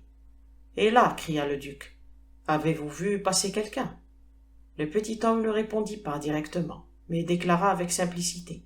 « Peut-être pourrais-je vous rendre ce que vous cherchez, messieurs. » Ils s'arrêtèrent, hésitants et surpris, tandis que le petit bonhomme se dirigeait tranquillement vers le fond du vestiaire, et en revenait les 2 mains remplies d'objets d'argent, qu'il déposa sur le comptoir avec le flegme d'un bijoutier. C'étaient 12 fourchettes et 12 couteaux d'une forme bizarre. « Vous, commença le colonel, qui avait enfin perdu son calme. Il pénétra dans la petite pièce obscure et remarqua 2 choses. D'abord que le petit homme vêtu de noir portait l'habit d'un clergyman, et ensuite que la fenêtre de la pièce derrière lui avait été forcée, comme si quelqu'un était passé par là. Des objets de bien grande valeur pour les déposer dans un vestiaire, n'est-ce pas? Remarqua gaiement le clergyman. Avez-vous volé ces couverts? Balbutia M. Audley stupéfait. Si je l'ai fait, dit plaisamment l'ecclésiastique, je vous les rends maintenant. Mais vous ne l'avez pas fait, dit le colonel Pound, les yeux fixés sur la fenêtre brisée. Pour être franc, non, je ne l'ai pas fait, dit l'autre non sans humour, et il s'assit gravement sur un tabouret. Mais vous savez qui l'a fait, dit le colonel. Je ne connais pas son vrai nom, répondit le prêtre avec calme, mais je sais quelque chose de sa force, et une foule de choses concernant des difficultés spirituelles.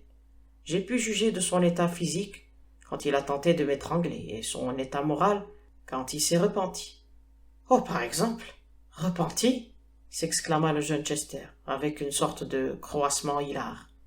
Le père Brown se leva, mettant les mains derrière le dos. « Étrange, n'est-ce pas, dit-il, qu'un voleur et un vagabond se repentent, alors que tant d'autres qui sont riches et à l'abri du besoin restent endurcis et frivoles, sans rien produire pour l'amour de Dieu ou des hommes.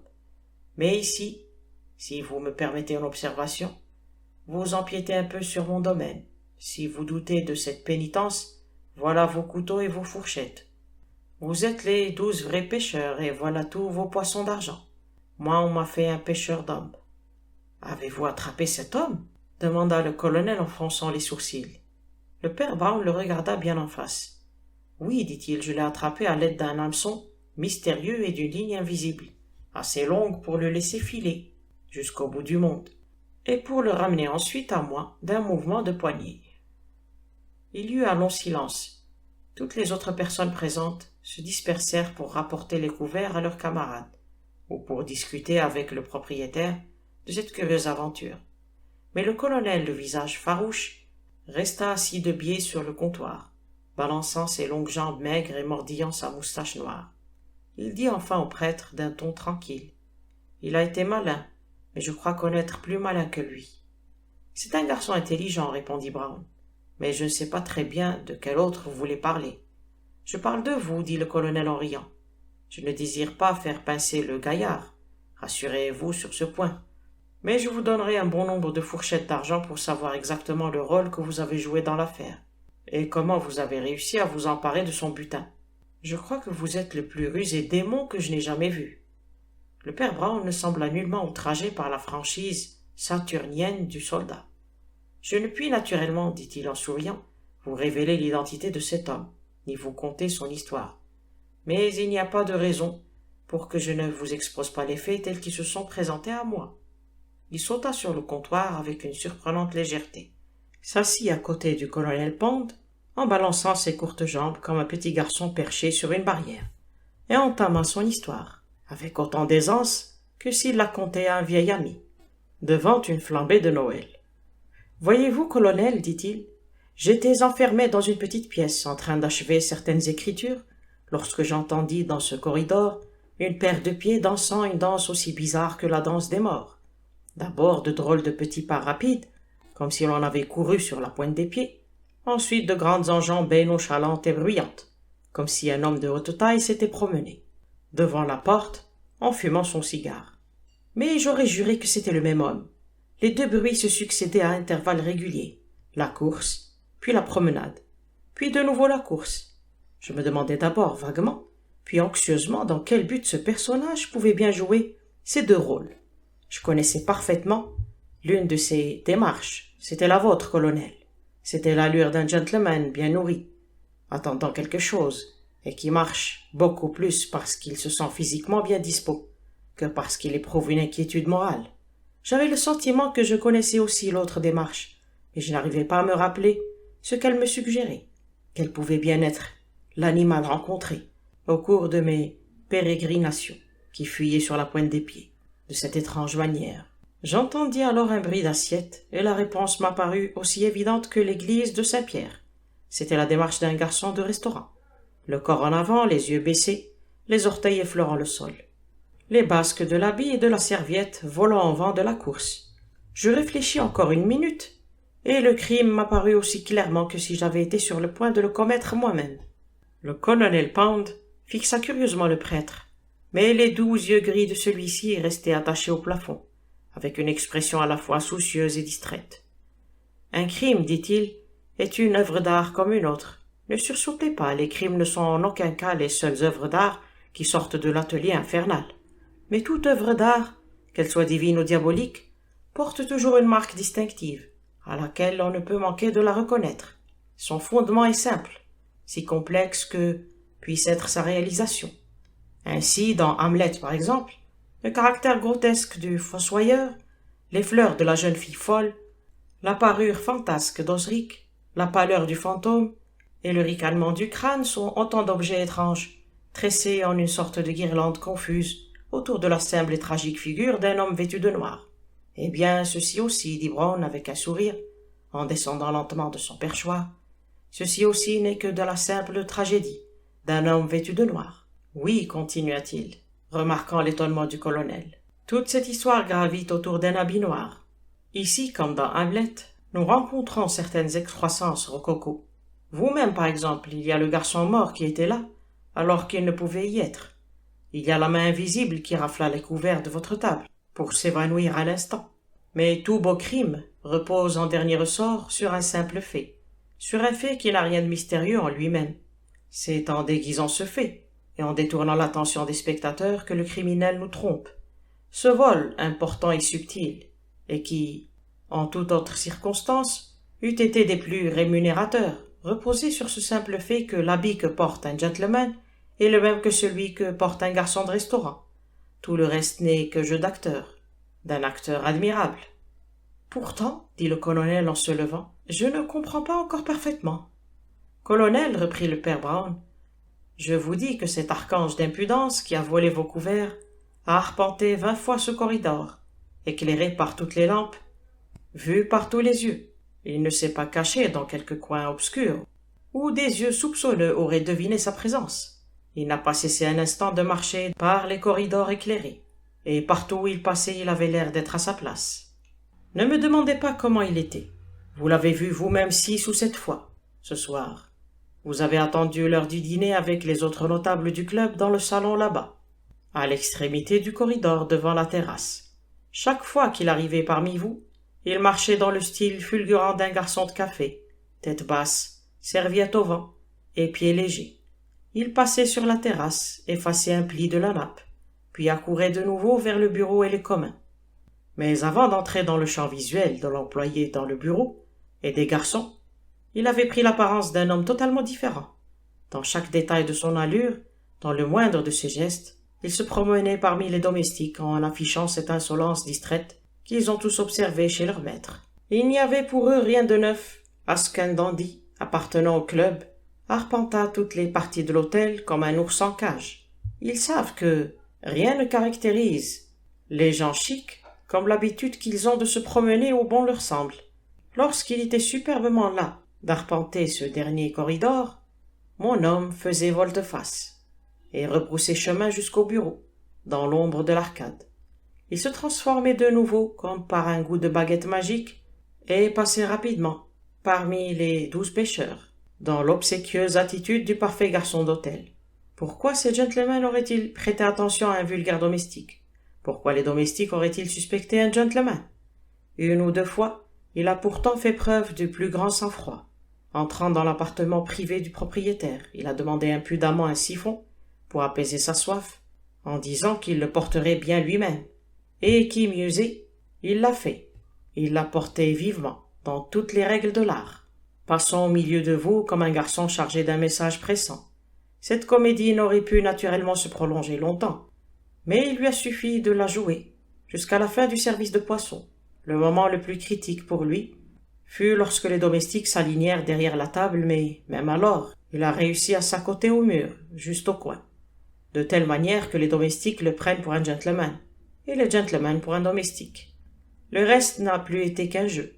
Si quelques garçons le rencontraient loin de la table, il rencontrait un languide aristocrate.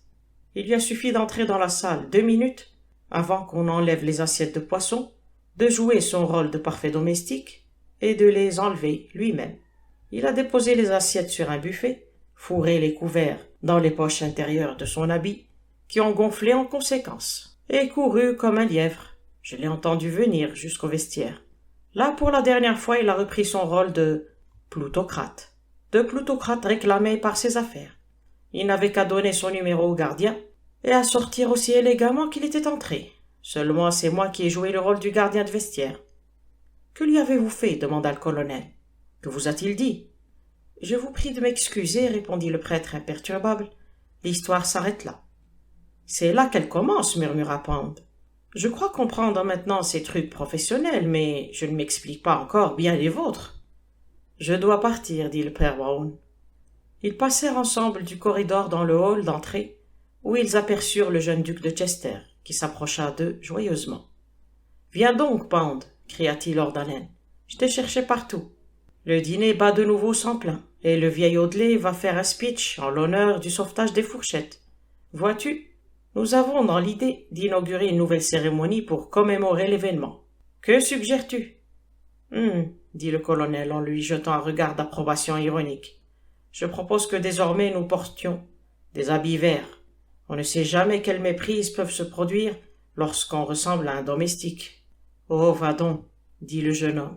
« Un gentleman ne ressemble jamais à un domestique. »« Ni un domestique à un gentleman, je suppose, » répartit le colonel Pound avec le même sourire. « Mon père, votre ami, doit être un fameux acteur pour avoir soutenu ce rôle. » Le père Brown boutonna jusqu'au cou son paletot usé, car le vent s'était levé, et saisit son gros parapluie.